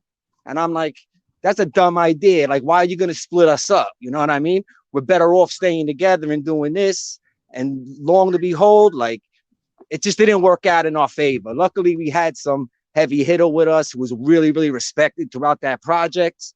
Or, you know, I might not even be here right now to tell you this story. But I just wanted to see, like, what your input was on that. Like, how would you guys have handled that back in Bath Avenue? Well, you know, look, first of all, the bikers, you know, they run an organization just the same way as the mafia runs their organization, you know, and it's all due with respect. Okay, you have to respect everybody. You know, I don't know the situation. I don't know the whole story. You know, the person who gave me that information came from a solid source, and you know, but you know, I'm sure there'll be a sit down over it. I'm sure they'll, you know, bring it to a table, and there'll be a decision for that never to happen again. But what I'm saying is that, you know, times have changed and the respect of people have changed. You know, there's no more respect. There's no more trust. You know, there's no more honor. And you can't trust anybody. So to even be, you know, in an organization today, you got to be out of your mind. Yeah. Yeah, I feel you on that. But I know I was just thinking too, like if that would have happened in like 1980s or the early 90s, like somebody would have got shot, somebody would have got stabbed, like well, you know, it would have been like 100 times worse. Well, you know what? That's the thing, absolutely. But the thing is, a lot of things happen. When that happens, it's basically when you're young and you don't think and you just react. As you get older, you know what? You don't just react so quick, you know, because you know one reaction could cost you your life in prison or your life, you know, just getting killed. So you know what? You have to think. A lot of things are politically correct today. You know, you got to be a politician. Even if you're in the mob or you're a biker, you know, you got to make sure that you're in the right because one wrong mistake could cost you your life. Yeah, exactly.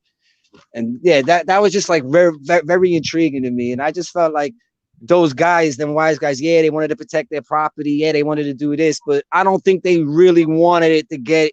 You can't go into that situation against some big biker dudes like that and not think like, all right, this is going to turn ugly. I don't think they thought it was going to turn ugly. I think they were just like, you know, like what the fuck? Maybe they had a couple of, you know, couple of drinks in them and they were feeling themselves, but they probably went about it all wrong, you know?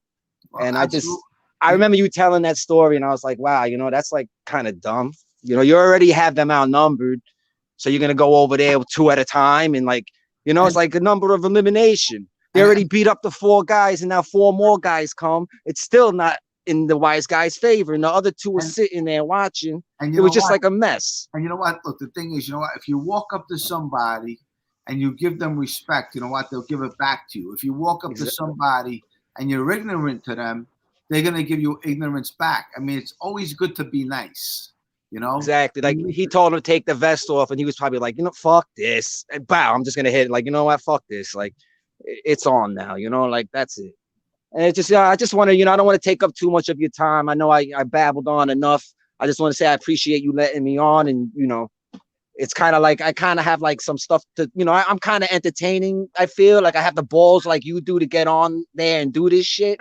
But I just don't have the knowledge, meaning like the computer knowledge and how you just came out of nowhere, man. I you know, that's good, man. You made like this big turnaround and like you just put yourself on the map and now here you are like 2,000, you know, you have like all these subs and I was one of the first to subscribe to you, by the way. I don't know if that gets any brownie points, but where are you located? Right now I'm in Brooklyn. I'm in like the Coney Island area. I don't want to get like too like detailed into where I'm at, but well, listen, you know what? Look, this is my email, therealjimmycalandra@gmail.com. Send me an email, and what I'll do is I'll meet you one day. I'll give you a shirt, a hat, a cup, and you know, maybe we even do lunch or something. That's cool, man. I remember you did a video too. You were talking about you was at the, I don't want to name the spot. You were like, yeah, the King's Highway Bakery. So I'm like, yo, man, this fucking dude is still like here. Like he's fucking right here. I could literally hop on a train and go to that fucking bakery. You know what I mean? Like, it's just crazy. And that's why, you know, I'm just glad I got to talk to you, Jimmy. Keep your head up and keep doing what you're doing, bro. I appreciate it. Sean, you too. Stay safe and be vigilant and keep your circle small, bro. Thank you, man. Appreciate it. You take care. All right, man. One. All right, bye-bye. Sean Giovanni. Okay, Sean Giovanni. Okay, guys, I got a couple people left. Let me Joey Smokes. I'm gonna save you for last, okay? So just stick around, all right? And I got Eddie G. I got Ryan Brown. Let me talk to Ryan Brown. Eddie G, you're next, okay? Just hang out for a minute. Hey, Jimmy, how's it going? Ryan Brown, how's everything? I'm good. I'm good. How you feeling? I'm feeling good. Feeling good. Listen, that super chat I just sent. I agree with what. Thank you. I appreciate it. It was a stupid question, and I apologize for that. Well, you know what? I don't even remember what the question is. If you want to give me the question now, I'll answer it. Like when I said the difference between a gangster and a thug is, I think gangsters are more low low profile, but thugs, they're out there. Well, you know what? I think the difference between a gangster and a thug is probably a gangster might have a little more class when he does something.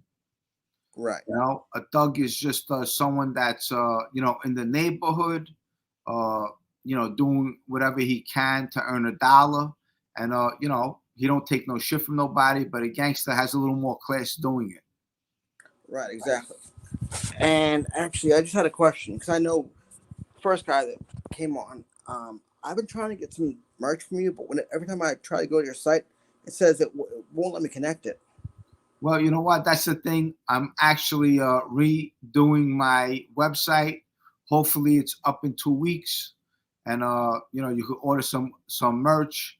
But if you want, take down my email address, therealjimmycalandra@gmail.com, and what I'll do is I'll correspond with you, and maybe I'll send you a T-shirt or something. I'd appreciate that. Okay. Yep. And also, I love the video you did yesterday about Calco, because I was wondering where Joe Milano came from. I was like, did the feds give him that, or did he pick that, or what? Well, yeah, you know what? He actually probably picked that name, but the inside joke is that, growing up, back in the old neighborhood, we had a friend, his name was Joey Milano. So he actually took Joey Milano's name. So that's an inside joke.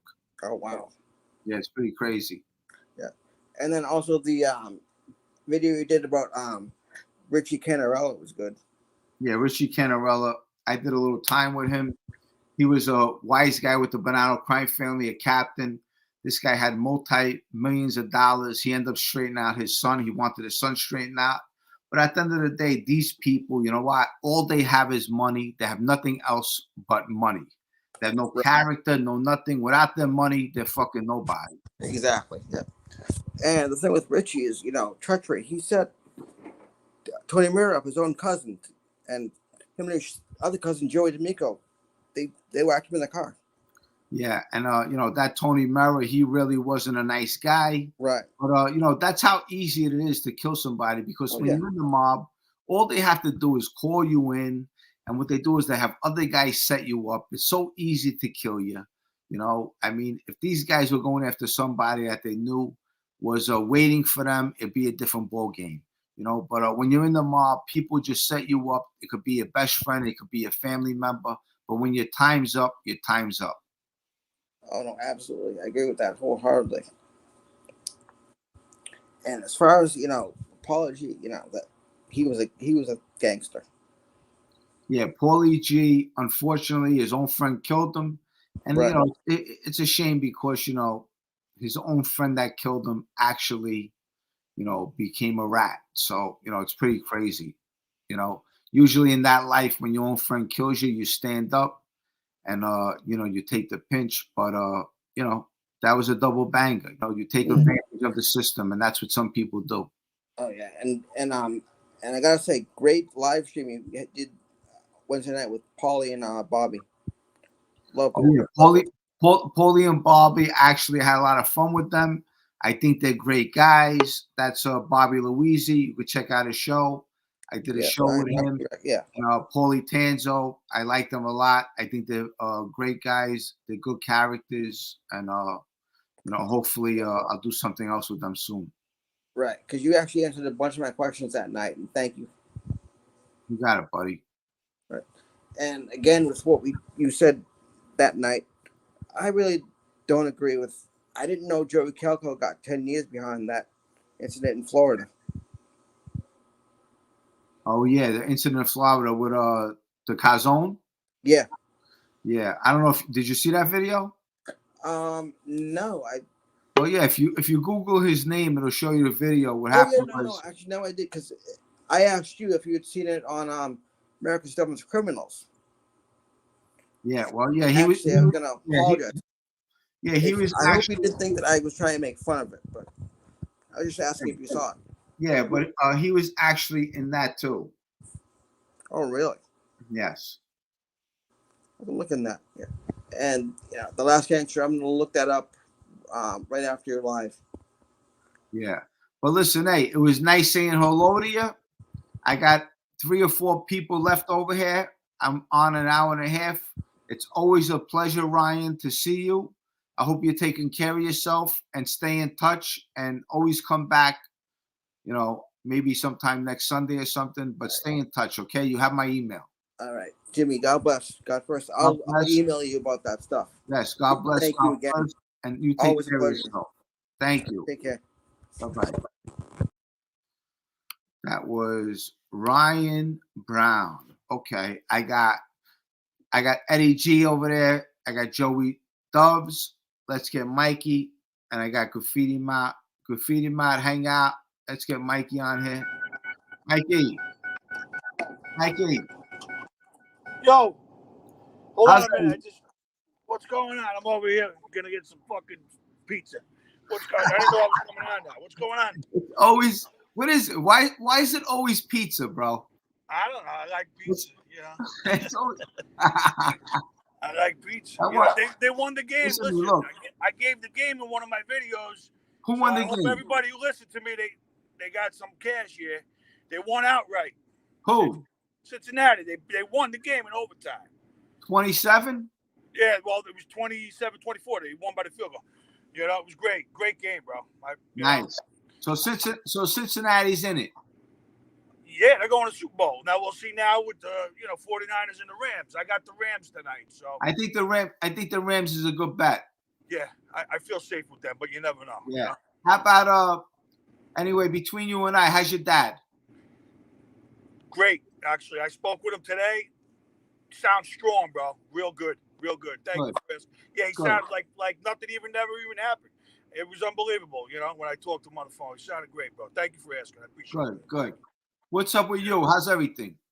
Nothing. I just I was home biting my nails because I bet the game, but they won the game, and that's it, Yeah, one day we gotta get together. We gotta do lunch. We will. We're definitely gonna do that. We're gonna do that. I hope maybe this week. We got the fucking snow over here. Look at the snow. There's tons of snow right now. So what are we gonna do? The side streets suck. I didn't want to take out my other. I'm in the work truck because my other truck. I park it in the fucking street. There's nowhere to park over here. So if I move, especially with the snow, I'll never get the spot back. So I just left that. The work truck, I can move it around because I use it every day. But I'll tell you, with the weather, I really thought it was going to be worse than what it was. Well, I don't know about you, but we got about fucking 10, 11 inches over here in Queens. No, we got a lot too, but it wasn't. I thought it was going to be a lot worse. Oh yeah, right. I hear you. Yeah, right. So what else? Same old thing. Yeah, same old thing. I like Alphonse, but please tell him, something with the screen. I don't know if he's in hiding or he's in the fucking, what he's doing, this guy. But Alphonse is he's very respectful, but he's got to do something with the screen, bro. He's got to do something. Alphonse is in the witness protection program. He definitely is, or his father was, and they moved him somewhere, and he's just trying to get info out of you from back. Maybe they moved him across. Where's he from? I don't know what country. Where's he from? I think he's from from England or something. England, it's a fake accent. Believe me, he's got a Brooklyn fucking accent, but he's putting on the English accent. He's from fucking Bensonhurst. His father was in the crew. You just don't know that. They moved the whole family. Trust me, I know. Yeah. I can tell. So, what else? Same old thing. Yeah, it's fucking cold. That's all. Yeah, it's cold out. Nothing really to do, you know. Oh, I can't even take you in the pizzeria because my battery's dead. Hold on, let me plug it back in. I was going to take you in the pizzeria for a second. Let's see, because it's Sunday. I don't know. I think they're open later. Well, they should be with the games going on today. Yeah, Jimmy, you're the best, bro. We got to hook up. I don't want to take all your time. I know you got fucking Eddie G. Eddie G, I like it. Cool guy, Eddie. I always enjoy watching him and listening to him. I got Big Blue, cool guy, you know. All you guys are good. Yeah, I got Graffiti Mount. I got Joey Doves. I got Eddie G. Get them on. I just came in to check in, show some love and support, bro. I love you. You know, I got your back always. Don't fucking worry about it. Mikey, I got your back too. I love you. And listen, hey, I'll talk to you over the phone. We will. Take it easy. All right? Take care, everybody. All right. Have a good one. Stay safe and send my love to your dad. Always. I appreciate it. Thank you, Jimmy. Take care. Bye. It's my boy Mikey. Great guy. Okay, let me Eddie G, I see. Let me talk to Graffiti Mount quick. Graffiti Mount. Yo, Graffiti Mount. Yo, what's up? You there?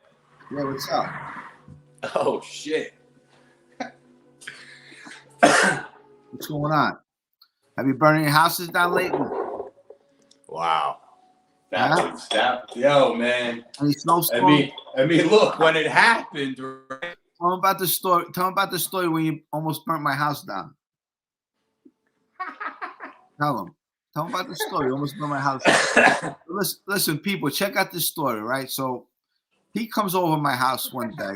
He comes over. He spends 2 weeks with me, right? Him and his family. And so I'm relaxing in the living room, and I got a porch in the front. And all of a sudden, you know what? He's a smoker. I don't smoke, so he's smoking a cigarette. He's smoking a cigarette on the porch, and so he dies out the cigarette in this like dried up some kind of plant. A plant. A dried up plant, and it's windy outside. Okay, so all of a sudden he comes in. I'm laying down, I'm watching TV, and all of a sudden my bell rings. So my bells ring. I'm like, so I look out the window. I see it's this guy. It's like, who the fuck is this guy? I don't know this guy. What's he ringing my bell for? So I open up the door. I said, yo, bro. I said, what's up? I said, you know, what are you ringing my bell for? He says, no. He says, I'm ringing your bell because there's a fire. My whole porch is on fire. And this guy, a stranger, is ringing my bell. And I'm like, holy shit. I said, bro. I said, why didn't you just grab the hose and dye the fire out? What'd you even ring my bell for? There's a hose right on the porch. Just ring my bell. You know what I mean? Just dye it out with the hose. But this guy's ringing my bell. As he's ringing my bell, the fire's getting bigger and bigger. I'm saying, John, what the fuck you doing? You're gonna burn my whole house down. So after the guy leaves, we dye it out, and then what I'm doing is I'm painting the porch. The people across the street are looking at me like we're nuts, you know. But this guy almost burned my house down.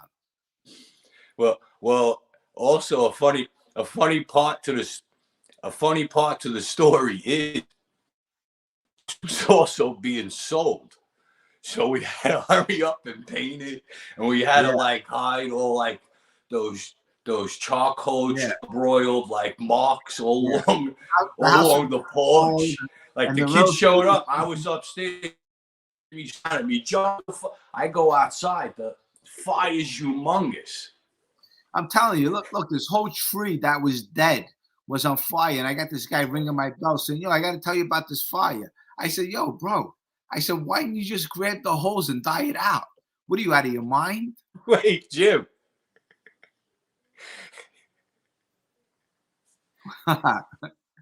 Jim, tell him about, and then what happened 2 weeks later when I left? And then 2 weeks later, look, all of a sudden, you know what? There's a snowstorm. Okay, so upstairs there's a room with a balcony. So I'm like saying, wow, you know what? It's a little cold in the house. Like, what's going on over here? I'm saying it's like chilly, right? And I'm saying, yo, you know what? Go upstairs. You know, let me see what's going on. You know, there's a chill coming from upstairs. All of a sudden, he's staying in a room upstairs, and the room he's staying in, the upstairs door from the balcony is wide open. Wait, and the whole room is filled with 6 feet of snow. 6 feet of snow. I'm like, what the fuck, John? What the fuck are you doing to my house?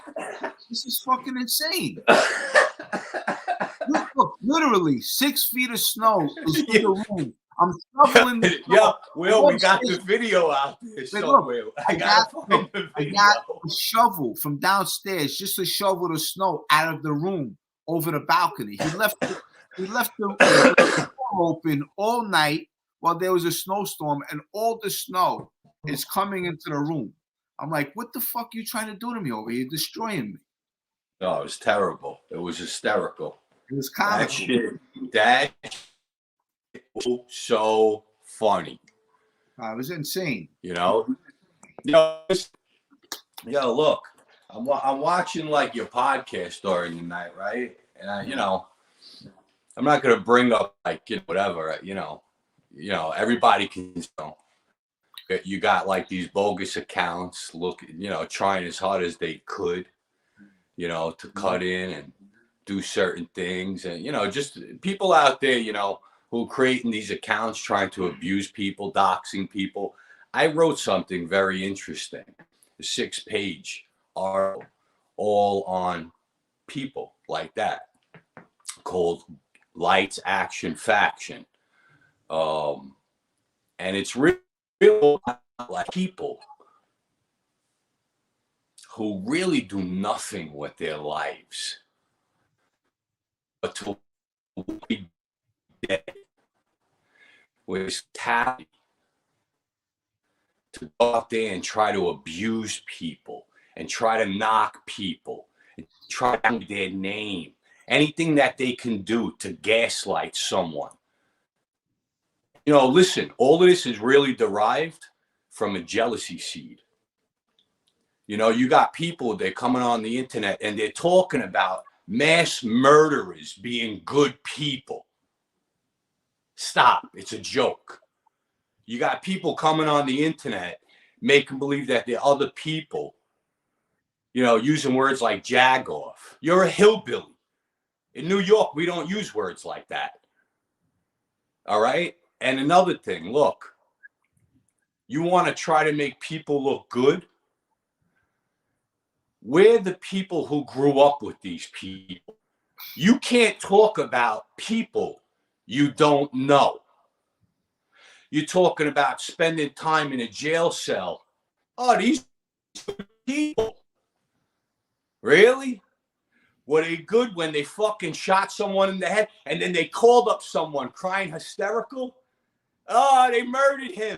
When they were the motherfuckers who did it, those are good people? Come on, cut this shit out, people. We got this shit. We got this shit. This is ours. You do yours, we do ours. Well, listen, anyway, those people, look, we're old New Yorkers. They can never get to us. Our strength, they wish they had. They wish. Listen, we don't take no nonsense from them. Anytime they want to meet, we'll be able to greet whenever you're ready. We ain't worried about them. I'm saying talk is cheap. That's where I come from, So, but anyway, every day we try to just do the best we can, get through the day, be positive, send a positive message, and hopefully, have a product out there soon where we could tell our story and, 100%. And just to let people know out there, I grew up, Jimmy was, Jimmy's a year older than me. He's my big brother. He looked out for me a lot. That doesn't change the fact that I wasn't around these people. You got to understand, look, there's the crew and then there's the other crew. You understand? And it was always like that. Jimmy talks about John. I love John. John was my brother. John taught me how to write graffiti. right? When John wasn't hanging out with them, I was with John. I was over John's house. All right. So a lot of people are getting these characters mistaken to be highly violent kids. And at one point, you have to understand that they're kids. They're kids, man. Kids are curious. They get in and out of trouble. Even good kids will find themselves getting into trouble they had no idea about, because it's called life. And to experience life, sometimes as a kid, you chance, because that's what a kid is during his adolescence. He's curious. You know what I'm saying? He's hopping on trains by himself. He's running into people. He's running into muggers and thugs, and you know what I'm saying? All types of people in life. So, you know, another thing, you know, Chestnut was my best friend at one point. Chestnut was a really good kid, like a really good kid. And every girl in the neighborhood loved that kid until he became bad. Then they started hating that kid. But when he got jumped and he got messed up, nobody was around except for Paulie. You know what I'm saying? You know, we go to Avenue U. Arthur, Joe, I love those kids too, man. I was a mime in program too. I was in the techno scene. I grew up in the progressive house scene. I grew up in the punk scene. You know what I'm saying? The Ritz was my second home on the weekends. Like, you know, people tend to like hate this one and hate that one. You know, Joe Crash off. These were great kids. All of these kids that got screwed up in this time in their life were great. They were great until the streets interfolded, interposed in their life. You know what I'm saying? Let's mess up this one. Let's mess up that one. And then you're starting to set up your own friends. And you know, the truth of the matter is, even some of the bad kids, some of the worst kids from Bath Avenue at one time were very, very good kids. They were very, very good kids. You know what I'm saying? And, you know, Neil Nastro, another thing. Look, Bath Avenue murdered Neil Nastro. Neil Nastro was another one of my best friends. I showed up at his funeral. I was stared down at his funeral. My best friend walked outside with me. He knows what I said. From day one, I knew who did that. It's very unfortunate that my brother was there. And I don't like that either. But you see, it goes to show you could actually stand up for yourself in the street and think that you're somebody. Eventually, somebody's going to come along and change that. And you don't want that to happen. Because as long as you get yourself involved deeper and deeper into this bullshit, the bullshit's just going to it's going to conquer you, man. It's like getting involved with the most idiotic conversation. After a while, the idiot bat comes out and starts beating the shit out of you because you deserve it. You know what I'm saying? If you give in to an idiot, you're an idiot. And that's real true street philosophy. And anyone part of the street knows that. You know when you're doing bad. You know what I'm saying? Everyone wants to talk about, the Italians moving out of Bensonhurst and Brooklyn changing and this and that. Let me tell you something, man. And there's people talking about how the Italians, the mob had nothing to do with drugs. What do you think gave them so much fucking courage to go out and kill so many people? So numbly. That's how they did it. That's what gave them courage.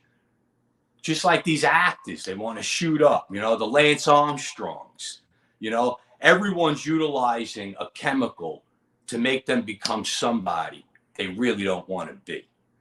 But remember, it's your decision on who you want to be. Frankie Americano made a decision who he wanted to be, and he got what he deserved. And he was a punk, and he punked every kid in the neighborhood. And it goes to show you, look, There's something that everyone they want to go around calling things karma. What goes up comes down. Well, you know what? If you read the Bible, you're going to learn something quite different. You're going to learn about a man that God sent here, who was his son. He was crucified for our sins. For us to continue to walk, it's so much violence, to be shameful, is to discredit Jesus Christ. I can't do that. I can never do that. But there are a lot of people who can. Those people, unfortunately, they come face to face with nature, aka God. And then what happens to them? Now they're in a cage. They became artists. Imagine if you would have gave that a chance outside in the street. You would have been a great person, man. You would have been an unbelievable human being. But instead you chose the easy life. You know what I'm saying? The ego life, the materialistic life, the superficial life. You know? Hey, you want to ignore God? You want to ignore nature? Nature's going to come around. It's going to point something in your face you had no idea about. And you're going to go like this. And you weren't so crazy anymore, huh? You went from a psychotic to, yeah, go ahead. Stick me in the cage for the next 300 years. Was it worth it? No, it wasn't worth it. That's really all I have to say, Jim. What's up? Right now. Anyone you want to give a shout out to? A shout out? I want to give a shout out to a lot of my old friends. You know, I wish they were here with me right now. But Joey Grillo says hello. Joey Grillo, everybody, is my old B-boy partner. He wrote Mitcho. And Joey Grillo was a good guy. Joey, I miss you. I'm sorry about your parents. I wasn't there, you know, to give you a hug and support you. And maybe we can talk, you know. And to everybody else out there, Joey A., so many more people out there, Milano, you know. I know I'm going to see these people again. So, you know, if you could, you know, get in touch with me. I got a YouTube channel. I also have my own website. I would love to hear from you guys. That's it. All right. Well, listen, kiss the kids for me, and I'll talk to you soon. I'll be coming to see you soon. I love you. I love you. See you soon. All right. Yeah. All right. It's Graffiti Mop. Check him out. He's got a good page. He's on IG. He's on YouTube. Check him out. Next, I'm going to put Eddie G. Then after G, I'm going to end it with Joey Dubs, okay? So let's put Eddie G on. Eddie G, what's up, baby? How's everything? What's going on? Yeah, same old, same old. Loved what your brother just had to say. Yeah, John's a very wise kid, you know, and you know, we think different, but he's a very talented kid too. Absolutely. How's everything with you? What's going on? Things are good. Things are good. Exercising, getting back in shape, trying to get ready. Spring is coming. We have a bunch of snow outside, but before you know it, it'll be March and April. We're going to want to be in shape, look forward to the summer, and that's where my head's at, the future. That's what I'm doing. I'm just doing my push-ups every day, you know? Yeah, I do a lot of, you know, you got to check out, if you haven't already, there's a guy, Ben Patrick, knees over toes. I do a lot of stretching. Okay. And it's just so beneficial. But check him out. You're using your own body weight. You're not using weights or nothing. I get maybe monkey feet to help a little bit, but I've been doing that for about 2 weeks, and I got to tell you, I got such a difference in my lower back, my legs. I'm like, oh my God, this fucking works. So check him out. I tell you, stretching is very important. Salute, Ryan Brown. He's a nice guy. Yeah, stretching is very important. The guy David Goggins, you know, he wrote a book, Can't Hurt Me, and it's a real good book. But he's like he does these I don't know, more than triathlons. He does these 100-mile runs in 24 hours, and he said he stretches for 2 hours in the morning before he does anything. He said he goes through that pain and that anguish and that tightness because anything he runs to in life during the day isn't going to be that hard. So he gets all his stress out. So that's what I've been doing, just trying to stretch and watch some TV. The topic of your show was The Last Gangster. Yes, The Last Gangster. So what do you think about the gangsters from the past and the gangsters of today? What is a gangster to you? Well, my idea is what I grew up with and what I heard from my dad and his friends, some of which were connected. But I was always in the background, and as a kid, I listened to everything. I sponge everything up, But nowadays, it's different than it was. A gangster back then was a guy who didn't need to speak much. He walked in the room, and his reputation was there before he was. Nowadays, you'll see even in the news and on TV, the bananas, if they want to, hurt someone, they're going to the Bloods to contract their workout. I mean, this is not that I'm hanging out in the corner watching this. It's on the news. So a gangster does his own dirty work. That's my answer. Does his own dirty work, and he does it smartly. And usually a gangster, if he's smart, will have some young thugs do the dirty work. He don't get his hands dirty. That's a gangster. A thug, a maniac, anybody can do that. If you could do this and you kill somebody, what does that make you? A murderer. Anybody can be a murderer. Well, anyone can pull the trigger, right? Amen. Who can live with it afterwards? Eddie, hold on for 2 minutes. Hold on. You got it. The streets will never make you grow. It's not a seed, it's a gutter. There's no happy endings in this life. So this is my message to you.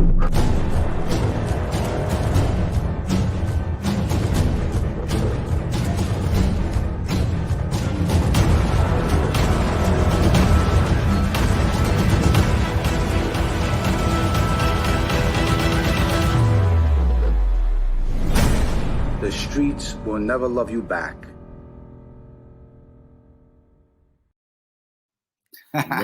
Never gets old.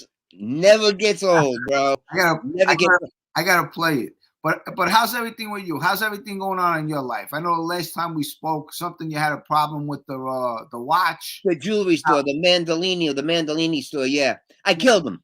Yeah. So how'd you end up with that? Yeah, I shot him. No, well, hopefully that's not what you did. God forbid. I was. Did you get your return? No. I actually followed up with that policeman I was talking about, and he wanted me to. He said, if you want to do this, you can file a harassment charge. He said, because when they come up to you and they intimidate you, like someone's going to put a bullet in your head or security's going to put a bullet in your head, is what they said to me. He said, that's harassment.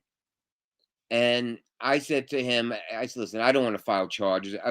I'll file the paperwork for the property, but I'm not into that fucking paperwork shit. It sucks, Jimmy. You get a pit in your stomach when you're angry, and you talk about this. You talked about it in one of your videos. It's like years ago, if someone did that, you fought fire with eye for an eye. That's in the Bible. I believe in it. Well, the thing is, back in the day, if someone did that to me, honesty, I'd probably break his windows. How do you hurt people? You hit their pockets, but I'm just saying back in the day. Sure. No, and I'm a different man inside. It's like, I don't want that drama over a watch. You know what I'm saying? Who cares? It's material. And here's a little example. I'm a small guy. I was always small growing up, but I played basketball, and I was in the schoolyard right across the street from the projects. And one time I remember I had to go home, and I had my friend's basketball that he lent me. And the kids said, you got to leave the ball. I'm like, I would, but it's not mine. I got to bring it back to the kid. So one of these big bullies takes the fucking ball and punts it, right? This is just my mindset. And you can probably identify with this. Now, he's 10 times bigger than me. And if I put my hands up, I'm an idiot. He's just going to stomp me. So I'm walking around with this in my head. I'm like, he's not getting away with this. I guess in a fit of anger, as I'm walking home to my house, I see his fucking mother's car in the driveway. And I just happen to see a cinder block. So I threw the cinder block right through the fucking windshield of the car. I had to be about 12 years old. Now, and I was angry. I was like, oh, How could he do that? Now I'm thinking, oh shit, what did I just do? Long story short, I didn't get in trouble. He stood up. Everyone in the schoolyard knew that he did it first, so I didn't catch a beat and everything was squashed. 20 years later, I see him in Atlantic City. And he's somebody said, hey, you know Eddie G? And he's like, do I know him? He goes, he put a brick through my mother's fucking brand new car. I said, you knew that? He's like, bro, everybody knew that you were fucking crazy. They didn't want to bother with you. But I never knew that. I just figured I was small. I did what I could do. But in the streets, if you let that happen, someone punch your ball away and you don't do nothing about it, your ball's getting punted every week. So, Eddie G, let's change the subject. Please, let's do it. So, tell us about, I heard you getting back into acting. Yes. I reached out to a couple of people I know. One particular casting director who I'm friendly with is got an email from me, and I met him through a third party. And what they do, and this is for anybody who's trying to get traction without management, it's not that easy. And like I said, it's always about relationships and management. And you have to get auditions for a talent agent. They want to audition you before you even get representation, you know? Abrams, there's a couple of low key, and then there's a few big ones. But it's truly a business. So what they do now, Jim, and they've been doing this for a while, they call paid auditions. And this is what you do. You pay a certain fee, you sign up, they still pick you. They email you your sides, which are your lines, a day before the audition, so you don't have a month to study them. And all of a sudden, you go to a certain place, they tell you, you show up, and the money is just for the rental hall. And real live casting directors pull up a chair, you're with another actor, and they say, all right, do your scene. And you do your scene, and you don't know if you got it or not. You leave the room, and then you get an email or a call. That's what I'm doing next week. I had that set up. So that's where I'm going. Good. Yeah, it's good. That's it. You got to get back into the business. If you got to be in the soup, and it's knocking on doors. I'm reading a great book. I recommended it to your brother. It's called The War of Art. It's about the inner resistance of knowing what you're supposed to do and where you're supposed to be, and you just haven't arrived yet. I took a huge mistake, and I took a time out, and I said, I'm on this dream, and I was catching traction, and I was getting auditions, and I was getting parts, I was getting print work for Europe and stuff like that. And I met a girl, and I got into a relationship, and I took what I loved, my dreams, and I'll use a mob term, I shelved them. I put them on the shelf. And the relationship didn't work out. And it's like, wow, okay, what do I do? And it always ate at me. It ate at me like I shouldn't have done it. But that was my willingness. I wanted to be, I thought being married and having a relationship was going to validate me. And by the way, I mean, not that I wasn't capable of earning money. She said, you made good money in the car business, 6 figures and stuff. You're going to give that up to go acting? And I'm like, on paper, she's right. Bill's got to get paid. I like to drive a nice car and all this other good stuff. And she convinced me to put them on the shelves. And like I said, I wrote in a post before, I wrote to somebody, in times in life, we dropped the ball many times, but I never dropped a bat, and I'm going to keep swinging. So that's what I'm doing. Keep on going, baby. That's it. Eventually, something's going to happen. Yeah. So personally, I'm trying to just make baby steps, and I'm reconnecting, rekindling. I have a nice conference call set up for tomorrow. I mentioned that to you, I believe. Yes. Good. But that's Jimmy. This thing of yours, it's real. It's fucking real, man. You've got nooks and crannies and whole grains of truth that none of us have or experienced or heard of. And when you line that up and you put that out for in book form or whether in a screenplay, it's real. It's real. I mean, Tony Spilotro, nobody ever heard of him prior to Casino. or Lefty Rosenthal. Yes. But you can go around and with the internet in this day and age, and they know who the Bath Avenue crew is. Yes. You know, like I said on a comment before, you put your story and the way you tell it on paper, and the right people portray it. That's your legacy. Well, you know what? That's what I'm looking for out there. Anyone who's watching, you know, a producer.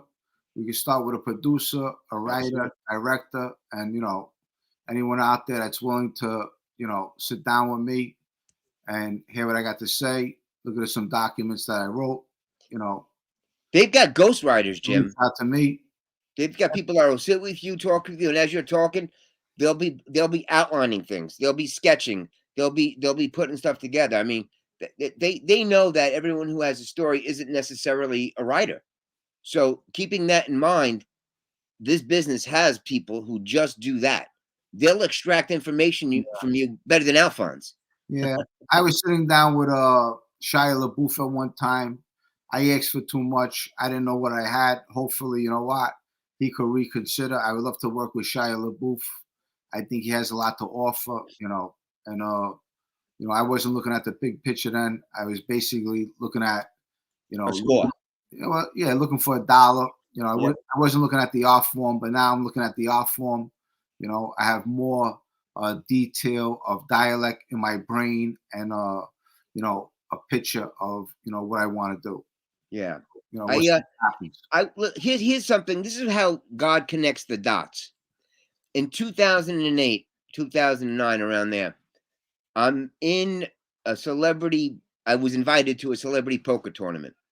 NetJets. I used to fly back and forth with an old boss, and he used to take this private plane. And once a year, they have this thing in Vegas where they all get together and they play poker. So here I am. I'm trying to act. I'm trying to do things. And my one buddy's having his premiere in Vegas, and it's an independent film. And, you know, he says, "Why don't you come over?" And I said, "Nah." Guess who I'm having a meeting with right now? Sitting down. Now, hey, how you doing? I'm sitting down with George Lucas, the creator of Star Wars. He's about 5'5", feet about this big, drinking his pineapple and vodkas. And his girlfriend is the one who got me to sit down. I said, "Can I have a minute of his time? Because I know everyone's coming up." She goes, "Sure." She was a black girl, down to earth. And I'm sitting down, and it's funny, Jimmy, you're sitting down talking to some of these guys in Hollywood. I'm a nobody. But the minute I got up from the table, they were all asking, "Who's that guy? Who's that? How did he sit down?" You know, I don't care. I got nothing to lose in life. I don't have this ego, like John said, your brother. Ego stands for easing God out. God brought me here. He'll connect me to who he wants to connect me to. And we're not in charge of the results. We're in charge of the action. You know, that's what I was told. You put the work in, and the results speak for themselves. You put that work in, Jim, you meet with enough people, you will get what you need. Trust.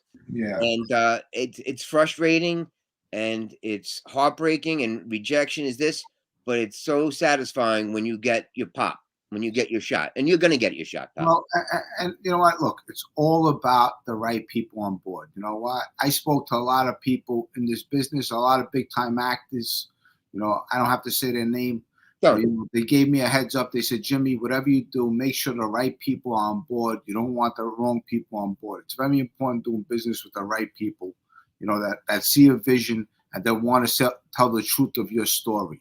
You know, not put it the way they want to put it. So, you know what? You know, it's very important having the right people."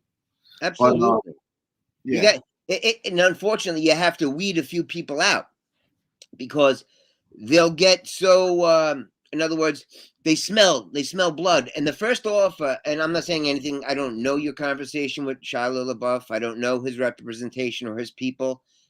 But if that's getting his attention, there's probably other fishes around too or watching. Don't be anxious. Yeah. I'm just saying as a brother. I you know what I'm saying? Because I don't want you ever to get hooked up with the wrong people either. But good people is the element that you need. And there are not many good people in Hollywood. I got to be honest, Jimmy. Well, I'm gonna tell you this. There's not many good people. on the face of the earth. I mean, you know, there's good people, but there's a lot of evil people out there.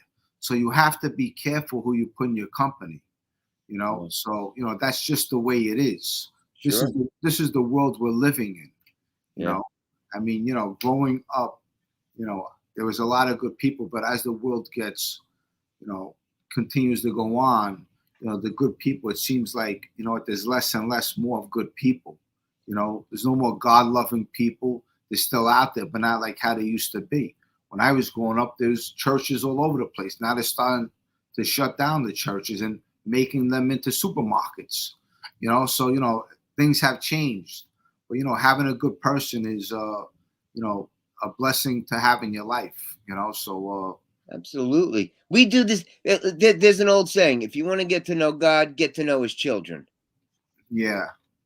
But, you know, to do business with somebody, it takes a lot of trust. Unfortunately, that's my issue too, because I'm a guy who wears his heart on his sleeve, and in anything, like even the watch episode, the guy's telling me this, dang, I'll give you a discount, you know, first responder, military, oh great. And you think you're going to do something legit, and they got a devious plan, you know, they're nefarious. Yep. It sucks. Yeah. But you're doing good shit here, pal. But Eddie G, listen, let me put Joey Smokes on. It's always a pleasure to have you. Hopefully we could get together soon. I know we're supposed to get together last week, but you know, hopefully we get together soon. We'll do lunch or something. And it's always a pleasure to have you on. And let me give a shout out to Let's Get Mikey. He's a funny fucking bastard. Yeah, he's a good guy. I like all the regulars too. You got a good show, Jimmy. Take care, pal. I'll see you soon, Eddie. Bye, guys. All right. Bye-bye. Bye-bye. Eddie G's a good guy. Now I got Joey Smokes. Joey Smokes a good guy. One of my pals. I call him Joey Doves. Haven't spoke to him in a while. What's up, Joe? How's everything? Yeah. Good, brother. I love you. And Eddie, I love you, man. I really do, man. And how's everything? I sent go ahead. I sent a text to Gary saying hello. Maybe one day this week I'll be talking to him. Let me tell you something. I was on the Inner Circle, one of the meetings, but I want to say something before I get to that, and I want to touch on some things Eddie said. This is a story, and that's why I bought this. I'm gonna show you what I bought. You probably know what I bought because you know we're friends on Facebook and everything. But Jimmy, look at this thing right here. Now, and your artist. This. I'm gonna take a second. This is why your brother was talking about nature. This is this little guy here. I'm gonna show you. You see that's a scorpion. See, that's a scorpion. Let me show you. And I'm gonna tell you why I like this. I got this scorpion. See that scorpion? Can you see it, Jimmy? Okay. Yeah. Scorpion. The tale I always loved. I heard this, it's like a parable. Scorpion asked the frog to take him across the pond. And the frog said, let me climb on your back and just take me across this pond. And the frog, because I'll drown. Frog said, yeah, but if I put you on my back, you're going to sting me. He said, come on. Why would I sting you? If I sting you, you're going to die. I'm going to die. We're both going to drown. We're going to be dead.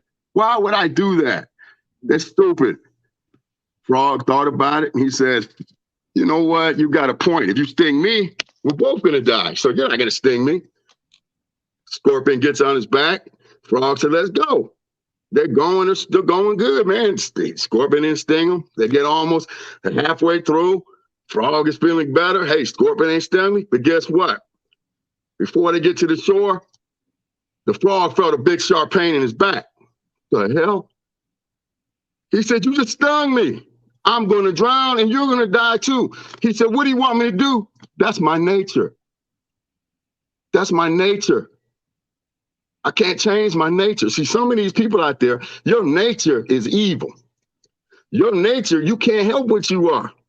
You're a liar, you're a backstabber. You're not loyal. You wouldn't take care of anyone but yourself. That's their nature, Jimmy. So some people are products of the environment, and then they go through phases. They go to prison, like you said, go this, do that. Or maybe they didn't go to prison. Maybe they had a chance to change their life before prison.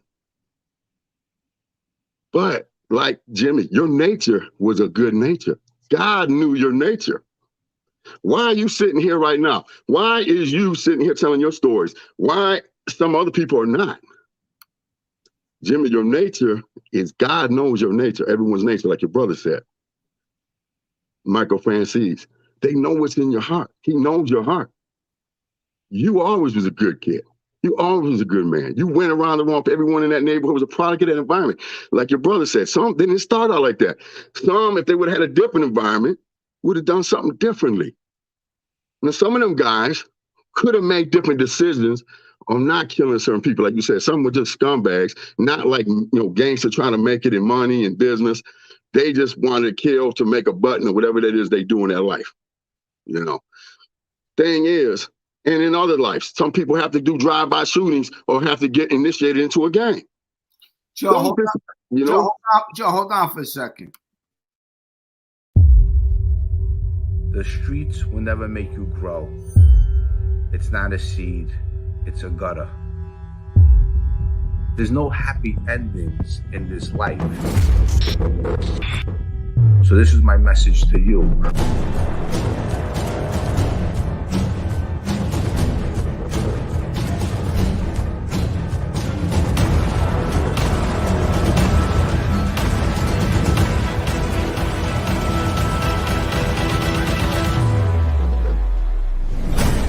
The streets will never love you back. Jimmy, I love that. I love that. Hey, we talking, Jimmy, we're friends. I love you, brother. When we have conversations, you know that.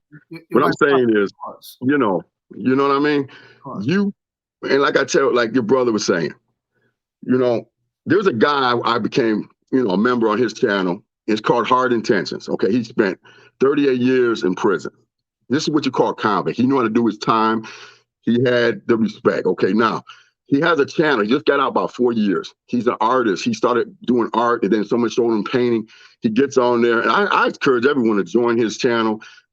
Follow him. His name is Mitch Smiley. We had a great conversation off on one of his members only. He goes live, just members only too. And we had a great conversation because my stepfather killed himself. I had to cut him down, and we had a conversation about suicide. And he was talking about because my stepfather's name was Mitch. So when I heard his name, Mitch, it brought a lot, memories back. Even though my father, stepfather had schizophrenia and different things. Sometimes I had to leave, be with my mother, going through phases. I still loved him.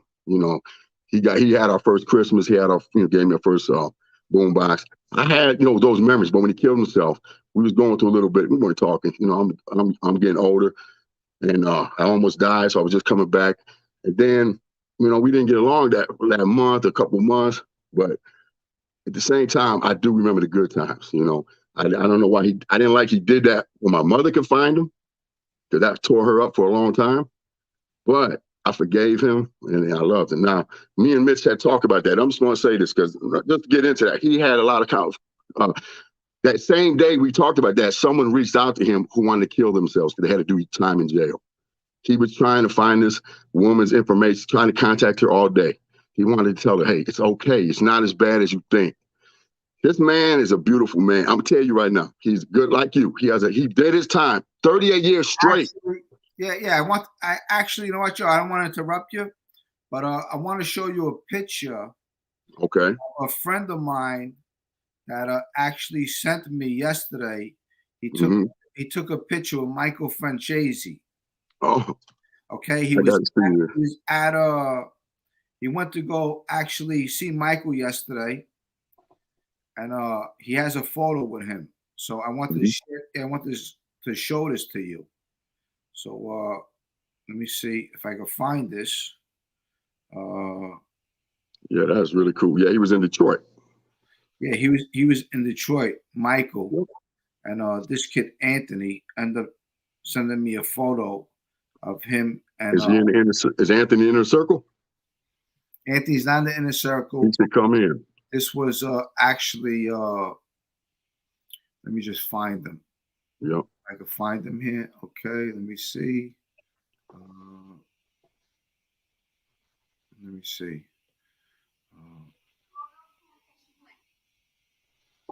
He sent me this photo. I don't know where he sent it. Look in your download. Look in your download. Maybe you download. Did you save it in your messenger? It might be in your message. Go to your messages and see if he sent it in your messages. And it might still be there. He might have sent it to my IG. Oh, did he?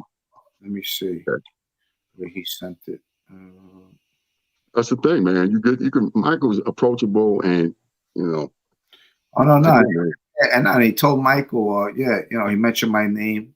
Yeah. Michael had nice things to say, you know. Beautiful.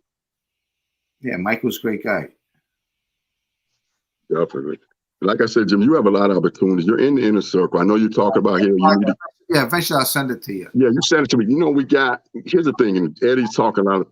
I love what he's saying. Well, we know this. You're in the inner circle. Chaz Palminteri just partnered up with Michael about something. Listen, he could tell you listen, Michael, you're in the inner circle. He's got a wine. He's going to send me a case of wine. Everyone who was on the yacht is get a case of wine. He gave me this picture. He signed it. He signed all of us a picture on the yacht personally to us. Let me tell you, I already had bought this picture before that. But let me tell you something, because I respect this man. And I said this a long time ago on his channel, way before I met him. You cannot judge a man unless you walked a mile in his moccasins. The Indians would say, his shoes. People are so judgmental out here, man. With everybody, it's a sad thing, but like I said, that's their nature. You have jealous people, that's their nature. Look, that's not everybody. These people gotta look in the mirror and they gotta look at themselves before they judge anybody, because they ain't no better than no one, you know. And they have a lot of secrets that eventually people are gonna find out. They're gonna find out who they are, and it's all gonna come out. Because if it don't come out in the wash, it comes out in the rinse. And you know what? You know, they have a lot to hide too. So you can't judge people, you know, because eventually you're going to be judged too. Exactly. And in a circle, you know this and I know this. If you're working on a project, Michael sees it could be a productive project and he has other people, you're in the inner circle.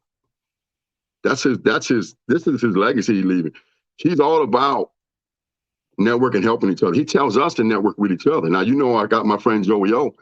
He reached out to you. Has a lot of things he's working on. He's got a script he's working on. He's reaching out. These are people in the circle. There's authors in the inner circle that I'm friends with. Authors. They can lead you to the right person to write for you. There's authors in there, Jimmy. There's so many different people from different lives, different walks of life, teachers, everything. But they're also available for if you want to talk to them. There's an inbox where you can have private conversations, change numbers. He doesn't want just us doing things with him or just looking at him for the be-all. He also tells us, network with each other. This is what he wanted everyone to do in a positive way. I'm talking about anyone out there who really wants to have positive influences, positive things in their life. You had like Eddie G. He's got these goals. Let me tell you, he has a lot of talent. He has something about him as an it factor. I really think he could make it big. But the thing is, like he said, he put it aside. I put my writing aside for this movie 20 years. I had met with P. Diddy's people in the Ritz-Carlton, when he was at the Millennium. They told me I got in touch with people before there was social media. Before all that, I called his Peachtree restaurant because I thought he'd be great because he started acting. Maybe he can do the soundtrack. So I went and found his restaurant. Someone gave me his agent's number at the time. And then his agent gave me his office number. We used to communicate, and they said, look, he's going to be in town in Cleveland. Go there to the Millennium. I went there. I had a buddy who used to be a DJ in Cleveland, big time DJ. He said, hold on, Joey, let me tell him what's going on, because he knew what I was doing. I thought I was going into the VIP to meet P. Diddy. They stopped me. The guy stopped me. Only girls coming up here. I said, what the hell is this? I went back, told my dude, man, hold on, I'm here to meet him. They told me to come down here. I was kind of pissed off. He's like, Joey, chill, let me find out. He came back to me and said, he wants you to go to the Ritz-Carlton and wait in the lobby. That's where he's going after the show. Came over there. I waited an hour or so, maybe longer, and someone came and got me, took me to the 14th floor. I didn't even get a chance to shake P. Diddy's hand, talk to him personally. His people talked to me. And at the time, I had a Motorola Razr flip, and they looked at my phone. Oh, you cool, man. I don't know why they did that, but it was almost like, to them, what kind of phone he got? So I went in there and sat down with these guys. I told them what I'm doing, and I want P. Diddy involved. They came back a little bit later to the couch and told me, he'll do it. Just get this stuff done and reach back out to him. He's interested. That was 2000. So I was doing carpentry. I was doing construction. So I'm on the highway and I told you that story. My grandfather, because you've seen the wholesale business. I showed you I did a Facebook Live. You've seen it, how big it is. Started the first one open to the public in this country. And he didn't want to go bigger. He could have went bigger. They wanted him to make this big as Sam's Club. He was before Sam's Club. He didn't want to do it. He's just a humble guy, did his thing. But he know everybody in this city. Okay, we helped a lot of businesses in this city. So the thing is, he told me, don't focus on that no more. I want you to focus on your construction. Get it out your head. Get this out your head. Now, my grandfather, I respected, just like Michael respected his father. When my grandfather said something, that was it. That was it. There was no arguing. There was no discussion. He told me what he wanted me to do. It was done. You know what I mean? I saw what kind of respect I have for him. I didn't, hey man, I want to know. He said, that's what you're going to do right now. Later, he called me. He needed me to help him and my grandmother. They were getting older. So I did that. I put everything on our side, started caring for him. Then I met my godfather, I told you, and I cared for him. He had emphysema, and his wife had MS. She was paralyzed. There's one I'm making a movie about. So God has plans, but I thought it was the right time then. But I met people in California at the Sugar Shack and some other people on the inner circle that said, Joey, that wasn't your time. That was not your time. This is your time. This is your time. So sometimes, like Eddie, it might not have been your time back then. You know, I was going to go on the Howard Stern show. I didn't even tell you that. They wanted me, I called Howard Stern show, was saying they liked my voice. So they wanted to put me behind they was going to do a show, and they were going to put me behind a wall, and Howard was going to guess. There was somebody, we're going to guess what race this person is, or this, whatever this is. And you know, so they want to put me behind and see if Howard could guess what I am. I was like, are you kidding me? They said, yeah, he just had Paul Wall on. He wants to do this show. They canceled the show because of Sirius Radio. When I told my grandparents, they said, do it. We watched his movie. My grandparents in the 80s or something, they watched his movie, they laughed. I could have been on the Howard Stern show. Never know what could have come of that. In 92, I won a jacket on BET. When I called up because they gave me the wrong size, the guy said, hey, we're starting Comic View. We like your voice. Come on down to Washington and interview and go out for this role. I didn't do it. So later when I went to broadcast school and told those stories, I said, man, I lost a lot of opportunities. They said, no, that wasn't your time. You know, everything's in time. Everything's in God's time. Just like you were with Shia LaBeouf. Listen, my friend, and you know who he is, trains Shia LaBeouf, trains J.K. Simmons, A-list celebrities, all kind of different celebrities, different levels, other people. I told him about you, Jimmy. I said, if you ever need it, he said, Joey, if you ever need anything, let him call me. My friend's a comic. He introduced him to Russell Peters. Trying to get him down and backstage. I'm just saying that you have a lot of things God put in your place. And I'll always be there for you. Always, always. You know what I mean? I'm blessed to have you in my life. Well, and I'm always here for you. But listen, Joe, let me go. Yeah, I'm going to let you go. And like I said, man, I love you. I love you, brother. Hours. Listen, I love you. Send my love to your mother. I will. And I'll talk I want to. Hey, Jimmy, before you say anything, I got this stuff here, man. If anyone wants to try it, Alpha Brain. It's pretty good stuff. I found out on the inner circle about it from Jay. It helps you focus if you're writing or doing anything. Just want to throw that out there. But yeah, brother, I love you. Thanks. My mom loves you, man. Send my love to her. I love her too. I love you, brother. But like I said, everything's gonna come in time, Jimmy. You know that. God's time is always the right time. Yes. And listen, I'll see you soon, okay? See you soon. I love you, brother. I love you too. I love you. All right, bye. All right, well, that was Joey Dubs. We had a lot of guys on here today, a lot of characters, and I appreciate everyone coming in. It was a good show for tonight. Thank you, everyone in the chat. Matt Dempsey, Pazzo, Boston J, Live and Let Live, Ryan Brown, Watch Baywatch, Eric Gambone, Jersey Girl, thank you for being kind. Anthony Santoro, to all you people out there. Eddie G, Joey Dubs, all the people that were on. Mikey Likes It, all these people, all the people who support me. I appreciate you so much. Frank Sinatra, Snoopy, 22560, Tony the Night Owl, all of you people, thank you so much. Now listen, I want to leave off with a word of wisdom, okay? Now, I always say God first, and I mean that from my heart. All my life, my mother's been telling me that, God first. So put God in your life. Watch how God transforms your life, and he gives you strength to carry on. Because every day, all of us are fighting a battle. Some people are fighting battles that are tougher and stronger than others, and some people are fighting little battles just to get through the day. So it's always good to give a kind word and, you know, be kind to others. So with that said, to all you people, I love you guys. Always support each other and, you know, leave a good message behind, because we don't know when our last day is here on earth, and we don't know what other people are going through. So be kind to others. With that said, until next time, I'll see you soon. Thanks for tonight, guys. Everyone, have a great night. Bye-bye.